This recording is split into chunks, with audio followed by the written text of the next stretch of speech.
American എഴുത്തുകാരോടൊപ്പം എന്ന നമ്മുടെ ആദ്യത്തെ സെഷൻ മോഡറേറ്റ് ചെയ്യുന്നത് ശ്രീമതി രാജീവ് മേനോനാണ്.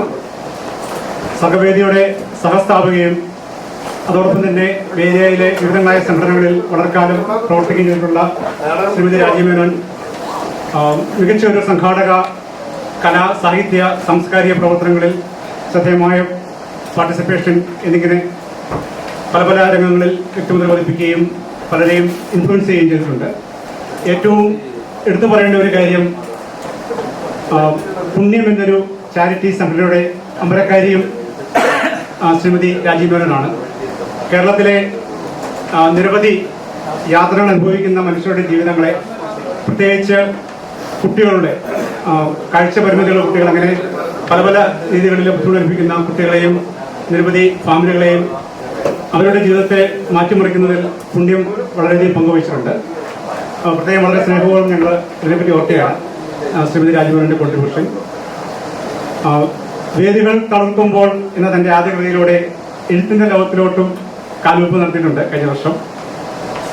അപ്പോൾ നിങ്ങളുടെ എല്ലാവരുടെയും പ്രിയങ്കരിയായ ശ്രീമതി രാജീവ് മേനോനെ ആദ്യത്തെ സെഷൻ മോഡറേറ്റ് ചെയ്യുന്നതിനായിട്ട് ക്ഷണിക്കുന്നു.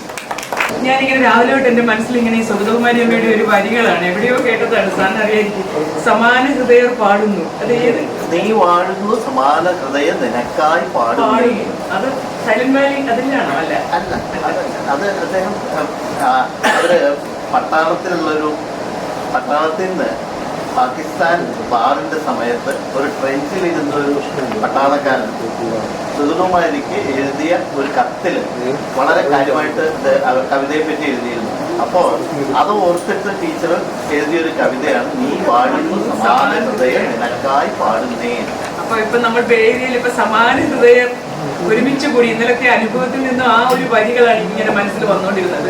ഇതൊരു സ്വപ്നമായിരുന്നു. ഇതൊരു, ഞാൻ ജയകുമാർ സാറോട് സംസാരിക്കുന്നു, നമ്മൾ ഈ മലയാളികൾ പ്രത്യേകിച്ച് ഈ വാരാന്ത്യങ്ങളിൽ ഈ കുപ്പിയൊക്കെ തുറന്ന് ലഹരിയിൽ ഇങ്ങനെ ആറാടുന്ന അത് കാണുമ്പോൾ ഞാൻ ജയകുമാർ സാറോട് ഇങ്ങനെ സംസാരിക്കണം, ഇതിന് പകരം നമ്മൾ ബുക്കുകളൊക്കെ തുറന്നു വെച്ച് ബുക്കുകളെ കുറിച്ചൊക്കെ സംസാരിച്ച് അതൊരു ലഹരിയായിട്ട് മാറുന്ന ഒരു നിമിഷം. അപ്പൊ സാർ നടക്കൂടോ? അത് നടക്കണം, നടത്തും. ഇത് അതിന്റെ ഒരു ഒരു ഒരു എന്താണ് ഒരു ഇതാണ്. അത് ലാനിക്കും സർഗവേദിക്കും ഒത്തിരി നന്ദി. ഇപ്പൊ നമ്മുടെ ഫസ്റ്റ് ഇത് നമ്മൾക്ക് നമ്മളെ കുറിച്ച് തന്നെ അങ്ങോട്ടും ഇങ്ങോട്ടും പരിചയപ്പെടണമല്ലോ. അതിന്റെ സെഷൻ വെച്ചാണ് നമ്മൾ സ്റ്റാർട്ട് ചെയ്യുന്നത്. നമ്മളിൽ തന്നെ ധാരാളം എഴുത്തുകാരും വായനക്കാരും ഉണ്ട്. അപ്പൊ അവരങ്ങോട്ടും ഇങ്ങോട്ടും, ഞാൻ തന്നെയാണെങ്കിൽ തുടങ്ങിയപ്പോ ലാന ആരാണ്, എന്താണ്, എഴുതിയിട്ടുണ്ടോ, അദ്ദേഹത്തിന്റെ കവിതകളുണ്ടോ, എഴുതി ബുക്കുണ്ടോ, സുമാസാനെ വായിക്കാറുണ്ട്. അപ്പം അതിന്റെ ഒരു സെഷനാണ്. ഇപ്പം ഞാൻ സത്യത്തിൽ മൈക്ക് തരാറില്ല വേദിയിലാരും.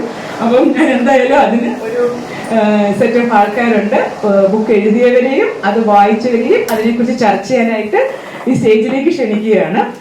ശങ്കർ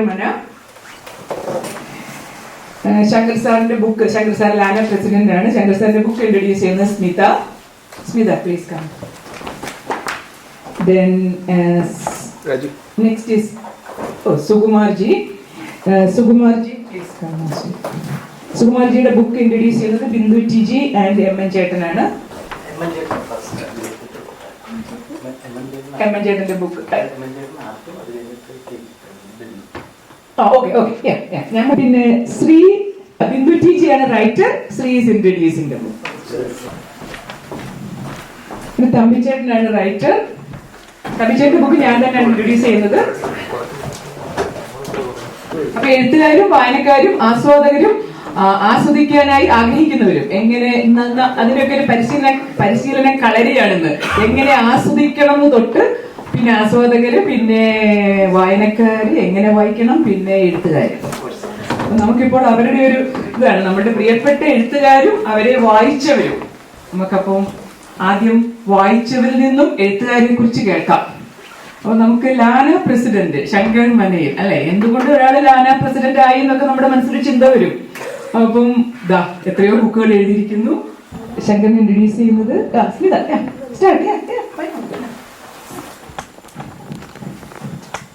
എല്ലാവർക്കും നമസ്കാരം.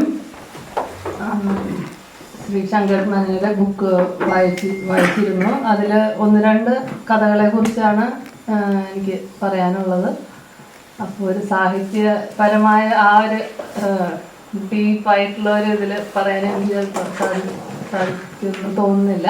എങ്കിലും എന്നെ ആകർഷിച്ചതും എനിക്ക് എനിക്ക് കണക്ട് ചെയ്യാൻ പറ്റുന്നതായിട്ടുള്ള 1-2 കഥാപാത്രങ്ങൾ.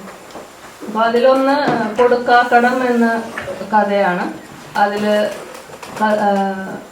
ആ കഥയിലെ കഥാപാത്രം നാട്ടിലെത്തുന്നതും ബസ് യാത്ര നടത്തുന്നതും അതിൽ അപ്പോൾ നമ്മൾ പേഴ്സണലായിട്ടുള്ളതും പിന്നെ സാമൂഹികമായിട്ടുള്ള ഒരു ചിത്രമാണ് ആ ഒരു കഥയിൽ കൂടെ കാണുന്നത്.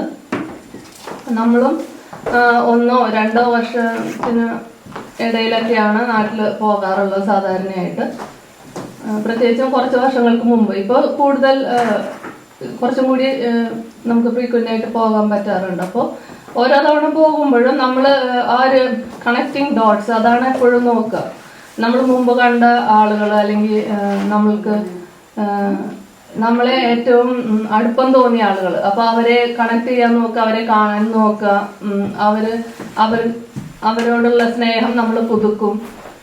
അതുപോലെ അവർ തന്ന ചില നന്മകൾ നമ്മൾ അനുഭവിച്ചത് അത് ഓർക്കാൻ ശ്രമിക്കും. പകരം ചിലപ്പോൾ നമുക്കൊന്നും കൊടുക്കാൻ സാധിച്ചെന്ന് വരില്ല, ചിലപ്പോൾ അവർക്കൊന്നും ആവശ്യം ഉണ്ടാവില്ല. അപ്പോൾ നമ്മൾ പോയി കാണും. അല്ല, അങ്ങനെ ആവശ്യമുള്ളവർക്ക് നമ്മൾ അവർക്ക് ആവശ്യപ്പെട്ട അനുസരിച്ച് നമ്മൾ ചെയ്യും. പക്ഷെ ഇതൊന്നും അല്ലാതെ ഒരു സ്നേഹത്തിന്റെ ഒരു പുതപ്പുണ്ട്. അപ്പോൾ അതാ ഈ വരികളിലൂടെ എനിക്കത് സ്പർശിക്കാൻ സാധിച്ചു.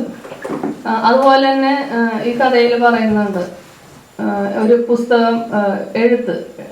അത് അവർ രാഘവേട്ടൻ അദ്ദേഹം ചോദിക്കുന്നുണ്ട്. പക്ഷെ ഒരിക്കലും നമ്മളുടെ ഒരു ആത്മവിശ്വാസക്കുറവുകൊണ്ട് അത് കാണിച്ചില്ല. അദ്ദേഹം നല്ല പാണ്ഡിത്യമൊക്കെ ഉള്ള ആളായിരുന്നു. പക്ഷെ പിന്നെ ഒരു അവധിക്ക് ചെല്ലുമ്പോൾ അദ്ദേഹം മരിച്ചു പോയിട്ടുണ്ടായി. അപ്പോൾ ഈ കഥയിലൂടെ പറയുന്നത് ചില കാര്യങ്ങൾ നമ്മൾ അതാത് സമയത്ത് ചെയ്യണം. നാളെ എന്ന് പറയും നമ്മൾ മാറ്റി വയ്ക്കുന്നത് ചിലപ്പോൾ അത് നമുക്ക് തന്നെ നോവായി തീരും. നമ്മൾ പലപ്പോഴും മറ്റാളുടെ ആഗ്രഹത്തിന്, മറ്റാളുടെ ഇഷ്ടത്തിന്, അയാൾക്ക് വേണ്ടി ചെയ്യുന്നു എന്ന് നമ്മൾ വിചാരിക്കും. പക്ഷെ ആക്ച്വലി അത് തിരിഞ്ഞ് നമ്മളെ തന്നെയാണ് കൊത്തുക. കാരണം നമ്മൾക്ക് വേണ്ടി കൂടി നമ്മൾ ചില കാര്യങ്ങൾ പൂർത്തീകരിക്കാനുണ്ട്. അപ്പോൾ അതൊരു ഓർമ്മപ്പെടുത്തലാണ് ഈ പുസ്തകം. മറ്റൊരു കഥ, കഥയുടെ പേര് അതിൽ പറയുന്ന മെയിൻ ആയിട്ടുള്ള ഒരു കാര്യം, കഥയുടെ പേര് ഞാൻ അതായത് ഒരു കുട്ടിക്ക് വേണ്ടി നമ്മൾ സപ്പോർട്ട് ചെയ്യണം. ഇന്ത്യയിലെ ഒരു ജലനാണയങ്ങൾ എന്ന് പറഞ്ഞ കഥ. ആ കഥയില് അതുപോലെ സമാനമായിട്ടുള്ള ഒരു സ്റ്റോറി ചിലപ്പോൾ നമുക്ക് പലർക്കും ഉണ്ടാകും. നമ്മൾ ഒരു പാംലെറ്റോ അല്ലെങ്കിൽ ഒരു ബ്രോഷറോ അല്ലെങ്കിൽ ഒരു വെബ്സൈറ്റോ കാണും. ഇപ്പോഴും കാണുന്നുണ്ട്. നമ്മൾ TV ആയാലും ഏത് മാധ്യമത്തിലും കാണാം ചാരിറ്റി. ഒരു ഇടിഞ്ഞു പൊളിഞ്ഞ ഒരു സ്ഥലമോ അല്ലെങ്കിൽ വലഞ്ഞ ഒരു കുട്ടിയെ എല്ലാം കാണിച്ചിട്ട് ഇവരെ സഹായിക്കണം, ഇവർക്ക് അത് ചെയ്യണം, ഇത് ചെയ്യണം. പക്ഷെ നമ്മൾ ഹാർഡ് ആൻഡ് മണി, നമ്മൾ ഇത്രയും അധ്വാനിച്ച കാശ് നമ്മൾ സ്വരുക്കൂട്ടി വെച്ചിട്ട് നമ്മൾ അയച്ചു കൊടുക്കും. അത് ചിലപ്പോൾ പോകുന്നത് അത് മറ്റ് പ്രവർത്തനങ്ങൾക്കായിരിക്കും, ദേശവിരുദ്ധ പ്രവർത്തനങ്ങളാകാം, മറ്റു കാര്യങ്ങൾക്കായിരിക്കും അത് ചെലവാകാം. അപ്പൊ ഈ ജലനാണയങ്ങൾ എന്ന് പറഞ്ഞ കഥയിൽ ഇതുപോലെ ഒരു വിദേശിയായിട്ടുള്ള ഇവിടെയുള്ള ആളുടെ ആ ഫാമിലി ഇന്ത്യയിലുള്ള ഒരു കുട്ടിയെ സംരക്ഷിക്കാൻ ആയിട്ട് കാശ് അയച്ചു കൊടുക്കുന്ന കുട്ടിയുടെ പഠനത്തിനും എല്ലാം ആയിട്ട്. പക്ഷെ പിന്നീട് ആ കുട്ടിയെ കുറിച്ച് വിവരമില്ല. അപ്പോൾ ഈ ഇതിലെ കഥാപാത്രം നാട്ടിൽ പോകുമ്പോൾ അവർ പറയാണ്, നിങ്ങളൊന്ന് അന്വേഷിക്കാമോ ഈ അഡ്രസ്സ് കൊടുത്തിട്ട്.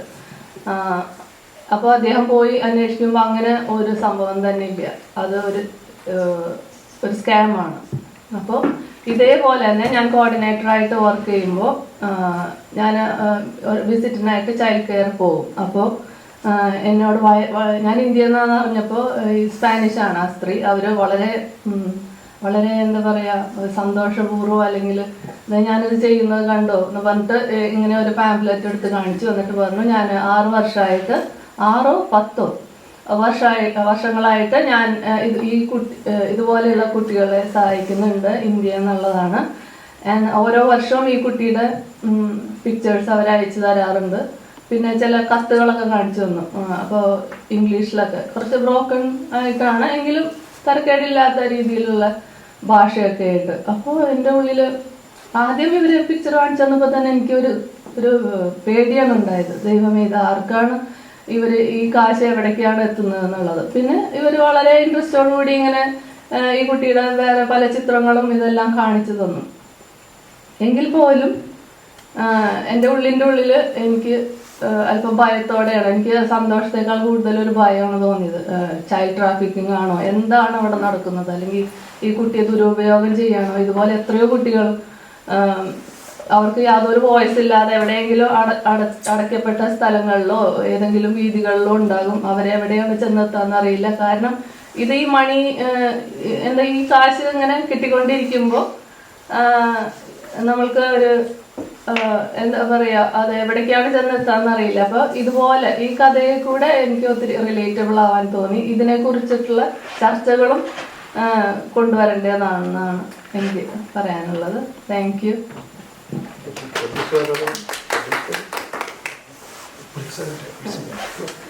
ഇനി റൈറ്റർക്ക് ഒരു 2 മിനിറ്റ് സംസാരിക്കാനാണ്.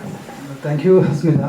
ഇത് ഞാൻ ഇതിനു മുമ്പുള്ള ചില ഇതുപോലെയുള്ള കൂട്ടായ്മകളിൽ അവയുടെ കൂടി പറയാണ് ഞാൻ പറഞ്ഞിട്ടുള്ളതാണ്. എങ്കിൽ പോലും ഈ പറഞ്ഞ മാതിരി കുറുക്കാക്കട എന്നെ വളരെയധികം ഫീൽ ചെയ്തിട്ടുള്ളൊരു കഥയാണ്. അദ്ദേഹം ഈ മരിച്ചുപോയ ആള് എൻ്റെ അമ്മയുടെ ചേർത്തിയുടെ മകനാണ്. വളരെ ചെറുപ്പത്തിൽ ഒരു 50 വയസ്സ്, മരിച്ചിട്ട് ഇപ്പോൾ 10 കൊല്ലം ഉണ്ടാവും. അപ്പം അദ്ദേഹം ഈ എൻ്റെ എഴുതിയത് ചോദിച്ചിട്ട് ഞാൻ കൊടുത്തില്ല. അത് എനിക്ക് പിന്നെ എന്നപ്പോൾ ഫീസ് റിജക്റ്റഡ്. മാത്രമല്ല ഞാൻ ഒരു ഇന്റർകാസ്റ്റ് മാരേജുകാരനാണ്.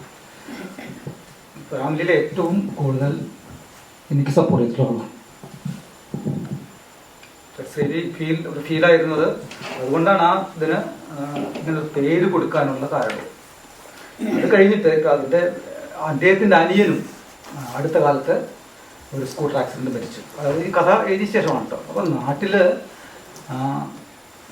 ഇപ്പോൾ ഞാൻ ഇവിടെ വന്നപ്പോൾ സംസാരിക്കുകയായിരുന്നു, കോവിഡിന് ശേഷം 50നും 60നും ഇടയ്ക്കുള്ള നിരവധി ആൾക്കാർ, അറിയുന്ന ആൾക്കാർ, എനിക്കറിയുന്ന ഒരു 15 പേരെങ്കിലും, അതായത് ഞങ്ങളുടെ ഏരിയയിൽ, കുപ്പത്തിമാള ഏരിയയിൽ പേഴ്സണലായിട്ട് അറിയുന്ന 15 പേരെങ്കിലും മരിച്ചിട്ടുണ്ട്.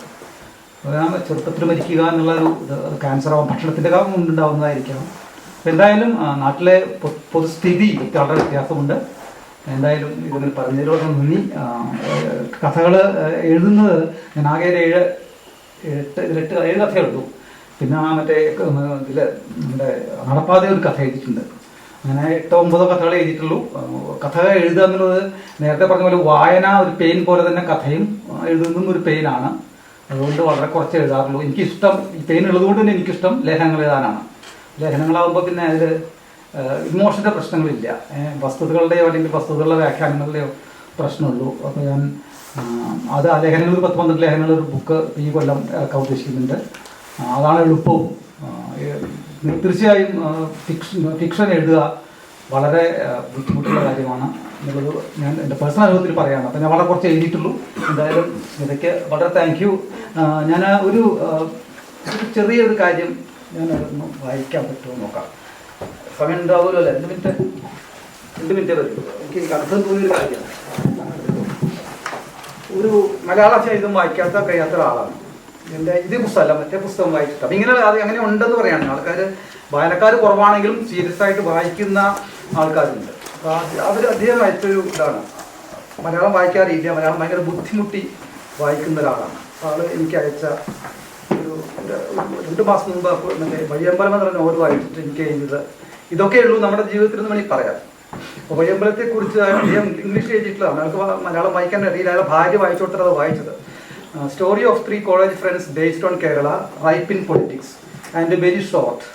Some very beautifully penned observations and flowing cleverly language. Also, I very much liked the way you have put dialogue without quotes.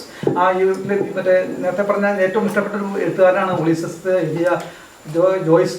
അത് ബോധധാര സമ്പ്രദായത്തിലാണ് എഴുതുന്നത്. ബിലാൻസ് എംടിയൊക്കെ അങ്ങനെ എഴുതിയിട്ടുണ്ട്. അപ്പോൾ ആ കോൺഷ്യസ് സ്ട്രീം എന്നുള്ളത് എനിക്ക് വളരെ ഇഷ്ടപ്പെട്ട ഒരു രചനാരീതിയാണ്. അതിൻ്റെ എല്ലാത്തിലും 1-2 ഒഴിച്ച് ബാക്കിയെല്ലാം കോൺഷ്യസ് സ്ട്രീം എഴുതിയിട്ടുള്ളതാണ്. അപ്പോൾ അദ്ദേഹം എഴുതിയിട്ടുള്ള ഒരു കാര്യമാണ് very minimalistic. I like the is which you moved between time as in flash backs. The scene where Sham goes to meet principal, the coffee and the way you ഈ പല വേർഡുകളിലെ അർത്ഥം എനിക്കറിയില്ല. juxtaposed it with the flashback of the meeting with his family was brilliant. ഇങ്ങനെ പറഞ്ഞുകൊണ്ട് അപ്പോൾ ഞാൻ പറയുന്നത് സ്മിതയുടെ ഉള്ളൊരു താങ്കാണ് പറഞ്ഞത്. അങ്ങനെ അപൂർവം പേരെങ്കിലും ഇഷ്ടപ്പെടുന്നവരുള്ളത് എന്നുള്ളതുകൊണ്ട് വളരെ സന്തോഷമാണ്. Thank you very much. മനോഹരമാണല്ലേ, ഒരു ബുക്ക് എഴുതി എവിടെയോ വെച്ചിരിക്കുന്നു, അത് ഇതുവരെ കണ്ടില്ലാത്ത ഒരാൾ വായിക്കുന്നു. ജലനാണയങ്ങൾ കൊടുക്കാക്കടം, നമ്മളുടെ എല്ലാം മനസ്സിലേക്ക് അത് കയറുകയാണല്ലേ. ഇപ്പൊ നാട്ടിലൊക്കെ ചെല്ലുമ്പോൾ ഇന്നലെ നമ്മൾ പറയുകയുണ്ടായി, ബുക്കുകൾ നമ്മളെ മാറ്റുന്നുണ്ടോ ഇല്ലയോ. നീ കുഞ്ഞു 2 ചെറുകഥയിലെന്ന് ഞാൻ ചിന്തിക്കുകയായിരുന്നു. എന്റെ മനസ്സിൽ എവിടെയോ ഇനി ആരെങ്കിലും കൊടുക്കാക്കടമായിട്ട് എനിക്കിനി ഒന്നും വെച്ചേക്കണ്ട. അതുപോലെ തന്നെ ജലനാണയം എനിക്ക് അങ്ങനെ ഞാൻ ഒരാൾക്ക് കൊടുക്കുന്നത്, അത് ഞാൻ പിന്നെ ഓൾറെഡി ഒത്തിരി എക്സ്പീരിയൻസ് ചെയ്തിട്ടുള്ളതാണ്. എന്നാലും നമ്മുടെയൊക്കെ മനസ്സിൽ നിങ്ങളിലൊക്കെ എത്രയോ പേര് കാണും ഒരു പടം കണ്ട് പൈസ അയക്കുന്നവര്. അപ്പൊ ഒരു ചെറിയ മാറ്റം നമ്മൾ വരുത്തത് ഉണ്ടായി. ഒരു വലിയൊരു സൗഹൃദം ഇവിടെ ബന്ധപ്പെട്ടു. സ്മിതയും ഇത് ശരിക്കും അതാണ് നമ്മളുടെ ഒരു ലക്ഷ്യം ഈ ലാനയുടെ തന്നെ. പിന്നെ നമുക്ക് അടുത്ത ആളിലേക്ക് പോകാം. അടുത്ത റൈറ്റർ സുകുമാർജിയുടെ ഫേസ്ബുക്ക് പോസ്റ്റുകൾ വായിച്ച് സുഗതകുമാരി അമ്മയോടുള്ള ഇഷ്ടം കൊണ്ട് അങ്ങനെ നോട്ടീസ് ചെയ്യാൻ തുടങ്ങിയതാണ്. ഞാൻ എല്ലാം വായിച്ചിട്ടുണ്ടെന്ന് തന്നെ പറയാം. പക്ഷെ അതിലും കൂടുതൽ അദ്ദേഹം എഴുതിയിട്ടുണ്ട്. അദ്ദേഹത്തിന്റെ എഴുത്തുകൾക്ക് 2 തലങ്ങളുണ്ട് എന്നൊക്കെ ഇന്നലെ ഞങ്ങൾ സംസാരിച്ചപ്പോൾ ആ 2 തലങ്ങളെ കുറിച്ച് സംസാരിക്കുന്നതാണ്. നമ്മുടെ വേറെ 2 പ്രമുഖ എഴുത്തുകാർ തന്നെയാണ് ആ തലങ്ങളെ കുറിച്ച് സംസാരിക്കാൻ പോകുന്നത്. അതാണ് അതിന്റെ പ്രത്യേകത. അപ്പോൾ ആദ്യം സംസാരിക്കുന്നത് എം എൻ ചേട്ടനാണ്. നമസ്കാരം.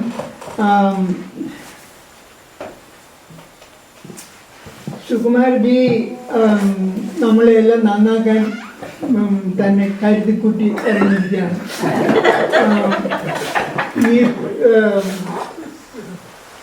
ചെറുകഥയൊക്കെ എഴുതുന്നതിനായി അതിനെപ്പറ്റി പറയുന്നുണ്ടെന്ന് കേട്ടു. പക്ഷെ ഞാൻ കണ്ടിട്ടുള്ളതെല്ലാം ആത്മീയത പറ്റിയുള്ള ബുക്കുകളാണ്. സ്പിരിച്വാലിറ്റി. അദ്ദേഹം എല്ലാം രാമായണം വായിക്കാൻ പതിവുണ്ടല്ലോ, 30 ദിവസം രാമായണം വായിക്കുക. അപ്പോൾ അതിനുവേണ്ടി അദ്ദേഹം രാമായണം 30 ഇതായിട്ട് ദിവസം വായിക്കാനുള്ള കണ്ടന്റ് ഓർഗനൈസ് ചെയ്ത് പുസ്തകം ഇറക്കി. ഇനി അങ്ങനെയെങ്കിലും വായിച്ച് നന്നായിക്കോട്ടെ ആളുകൾ. സാധാരണക്കാർ വായിക്കാൻ മടിക്കുകയും വായിക്കാൻ മനസ്സിലാകാതിരിക്കുകയും ചെയ്യുന്ന ഒരു കാര്യമാണ് സൗന്ദര്യലഹരി. വളരെ പേരത് വൃത്താനുവൃത്തമായിട്ട് മലയാളത്തിലേക്കൊക്കെ തർജ്ജമ ചെയ്ത് വിജയിച്ചും പരാജയപ്പെട്ടും ഒക്കെ ഉണ്ട്. അത് ബുദ്ധിമുട്ട് പിടിച്ച കാര്യമാണ്. അദ്ദേഹം അതിൻ്റെ മൂലവും മലയാള അർത്ഥവും ഇംഗ്ലീഷിലുള്ള അർത്ഥവും ഹിന്ദിയിലുണ്ട് അർത്ഥം ഇല്ല, അങ്ങനെ എല്ലാം വേറെ വേറെ താഴെ ഇങ്ങനെ ഓരോ ശ്ലോകത്തിനെയും ഏത് തരത്തിലും അതിനെ അപ്രോച്ച് ചെയ്യുന്നവർക്ക് അത് മനസ്സിലാകാൻ തക്ക വിധത്തിൽ സൗന്ദര്യലഹരി അത് ചെയ്തിട്ടുണ്ട്. ഇപ്പോഴാ നാരായണീയത്തിൽ കൈവച്ചിരിക്കുന്നു. ഭട്ടേരിയുടെ ഈ നാരായണീയം എന്ന് പറഞ്ഞാൽ വളരെ പ്രസിദ്ധമാണ്, സുന്ദരമാണെന്നൊക്കെ പറഞ്ഞാലും അത് വായിച്ച് മനസ്സിലാക്കാൻ കുറച്ച് ബുദ്ധിമുട്ടാണ്. ഇനി അത് വൃത്താനുവൃത്തമായിട്ട് വളരെയധികം പേര് വളരെ കഷ്ടപ്പെട്ട് വളരെ വിധത്തിൽ ഒപ്പിച്ചെടുത്തിട്ടുണ്ട്. എൻ്റെ അനിയനും ചെയ്തിട്ടുണ്ട് വൃത്താനുവൃത്തമായിട്ട് മലയാളം. പറഞ്ഞു ആദ്യം അനിയത് കഴിയുമ്പോൾ അയ്യോ സമാധാനമായി തീർന്നല്ലോ എന്നുള്ളൊരു അനിയൻ തന്നെ. അപ്പോൾ പറഞ്ഞു വരുന്നത് അതൊക്കെ ഒരു തരം എക്സർസൈസ് ആയിട്ട് എടുക്കാവുന്നല്ലാതെ ഒരുമാതിരിക്കാർക്കൊന്നും അതുകൊണ്ട് പ്രത്യേകിച്ച് ആ മലയാളം വിവർത്തനം കൊണ്ട് വലിയ അങ്ങനെ അത്തരം വൃത്താനുവൃത്ത പരിഭാഷ കൊണ്ട് വലിയ പ്രയോജനമൊന്നും ഉണ്ടാകാൻ വഴിയില്ല. അതൊക്കെ മനസ്സിലാക്കിക്കൊണ്ട് ഇദ്ദേഹം നാരായണീയം വലിയൊരു പുസ്തകമായിട്ട് ഉണ്ടാക്കിയിരിക്കുന്നു. അത് നമുക്ക് വായിച്ചാൽ മനസ്സിലാവും. പിന്നെ നീട്ടി അങ്ങോട്ട് ചൊല്ലി പദ്യമായിട്ട് ചൊല്ലണമെങ്കിൽ അതിനും വിഷമമില്ല. ആ രീതിയിൽ ഒരു ഇതായിട്ടല്ല. എങ്കിലും സാന്ദ്രാനന്ദാവബോധാത്മകം എന്ന് പറയുന്ന ആദ്യത്തെ ശ്ലോകം കുറച്ചൊക്കെ സംസ്കൃതം നന്നായിട്ട് അറിയാവുന്നവർക്ക് ഇത് ആദ്യമായിട്ടൊന്ന് കേൾക്കുകയാണെങ്കിൽ മനസ്സിലാവുള്ളൂ. അല്ലെങ്കിൽ വളരെ ബുദ്ധിമുട്ടിയ അങ്ങനെ ഈ നാരായണീയം മുഴുവനും അങ്ങനെയാണല്ലോ. ഭാഗവതം മുഴുവനും ഈ 100 ദശകങ്ങളായിട്ട് 10 ശ്ലോകം ചെയ്ത് 1000 ശ്ലോകത്തിൽ ഒതുക്കി ഒരു മാജിക്കാണല്ലോ നാരായണീയം. അപ്പം അത് ശരിക്കും അതേപോലെ ഒരു സംസ്കൃത വൃത്തത്തിൽ മലയാളത്തിൽ എഴുതിയതുകൊണ്ടും വലിയ പ്രയോജനം അധികം പേർക്കും കിട്ടാൻ വഴിയില്ല. അതുകൊണ്ട് സുകുമാരജി സാന്ദ്രമാം ആനന്ദബോധ സ്വരൂപം പരബ്രഹ്മതത്വം തെല്ലും വർണ്ണിക്കാനാവില്ല അതിനെ വാക്കിനാൽ നമുക്കൊക്കെ മനസ്സിലാകുന്ന രീതിയിൽ കാലദേശങ്ങൾക്ക് അതീതമാം അതിനെ അറിയാൻ എത്ര ശാസ്ത്ര പഠനങ്ങൾക്കും ആവില്ല ഒരല്പവും. ഈ രീതിയിൽ അദ്ദേഹം അത് മുഴുവൻ തർജ്ജമ ചെയ്തിരിക്കുന്നു. പുസ്തകത്തിന് കട്ടി കൊടുത്ത് കൂടുതൽ, ഭാരം കൊടുത്ത് കൂടുതലാണെന്നുള്ള പരാതി അല്ലാതെ എനിക്ക് വലിയ പരാതിയൊന്നും തോന്നിയില്ല. അതുകൊണ്ട് ഇദ്ദേഹം ഇനി വേറെ ഒരു കാര്യമുണ്ട്, ഇതുകൊണ്ട് മതിയാക്കിയിട്ടില്ല. ഇംഗ്ലീഷിലും ഇതുപോലെ ഒരു കസർത്ത് ചെയ്തിട്ടുണ്ട്. ഒറിജിനൽ ഉണ്ട്. ഇനി അതിൻ്റെ ഇംഗ്ലീഷിൽ തർജ്ജിമ പ്രോസ് ആയിട്ടുണ്ട്. ഇനി അതുപോലെ കവിതയായിട്ട് തന്നെ വേണമെന്നുണ്ടെങ്കിൽ വേർഡ്സ് ആയിട്ട് ഇംഗ്ലീഷിൽ അത് ചെയ്തിട്ടുണ്ട്. പിന്നെ അതിൻ്റെ കൂടെ ഒരു വ്യാഖ്യാനവും കൂടെ ഉണ്ടെന്ന് തോന്നുന്നു അടിയത്, ഞാൻ ഓർക്കണില്ല. ഏതായാലും ആ പുസ്തകം വരുന്നുണ്ട്. അത് ക്ഷമയുള്ളവർക്ക് കാത്തിരിക്കാം. പക്ഷേ മീൻവൈൽ ഇപ്പം തന്നെ അവൈലബിൾ ആണ്. അതുകൊണ്ട് എല്ലാവരുടെയും ശ്രദ്ധ ഇതിലേക്ക് ഞാൻ ക്ഷണിച്ചുകൊള്ളുന്നു.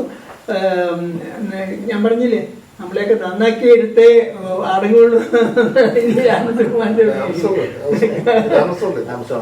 കൺഗ്രാജുലേഷൻസ് കൊടുക്കുന്നു. എല്ലാവരും പ്രോത്സാഹിപ്പിക്കേണ്ട കാര്യമാണ്. എന്ന് വെച്ചാൽ നമുക്ക് ഈ സ്പിരിച്വൽ ആയിട്ടുള്ള ഒരു വളർച്ച വളരെ ആവശ്യമാണ്. ഇപ്പം അറിയാമല്ലോ, അങ്ങോട്ടും ഇങ്ങോട്ടും ചീത്ത പറയാനും വഞ്ചിക്കാനും കളിപ്പിക്കാനും ഒക്കെ ആണല്ലോ കൂടുതൽ ഈ കാലത്തിൻ്റെ ഒരു ടെൻഡൻസി. അപ്പോൾ ഇതുപോലെ നമ്മുടെ ഭാരതീയ ആത്മീയ മൂല്യങ്ങളെ ഉയർത്തിപ്പിടിക്കാൻ ശ്രമിക്കുന്ന സുകുമാരത്തിക്ക് എൻ്റെ അഭിനന്ദനങ്ങൾ. സ്പിരിച്വാലിറ്റിയുടെ ഒരു വശം നമ്മൾ കേട്ടു സുകുമാർജിയുടെ. ഇനി വേറൊരു സൈഡ് അത് പറയാനായി നമ്മുടെ മറ്റൊരു പ്രിയപ്പെട്ട എഴുത്തുകാരി ബിന്ദു ടീച്ചയെ ക്ഷണിക്കുന്നു. ഞാൻ ഇരുന്നിട്ട് പറഞ്ഞാൽ ഒരു എനർജി പോരാൻ തോന്നുന്നു. എനിക്ക് അതിൻ്റെ ഏറ്റവും പറയാൻ തോന്നുന്നു.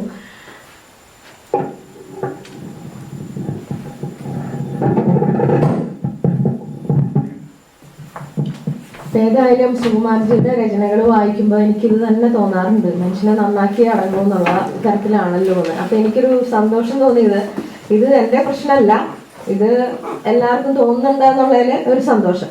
അപ്പൊ ഈ അടുത്ത നന്നാക്കൽ പ്രക്രിയയുടെ അടുത്ത സ്റ്റെപ്പിലേക്ക് ഞാൻ പോവുകയാണ്. അതിപ്പോ ആത്മീയ രചനകളെ കൊണ്ടല്ല, ചെറുകഥ എഴുതിയാണെങ്കിലും നമ്മളെ നന്നാക്കി അടങ്ങും എന്നുള്ളതാണ്.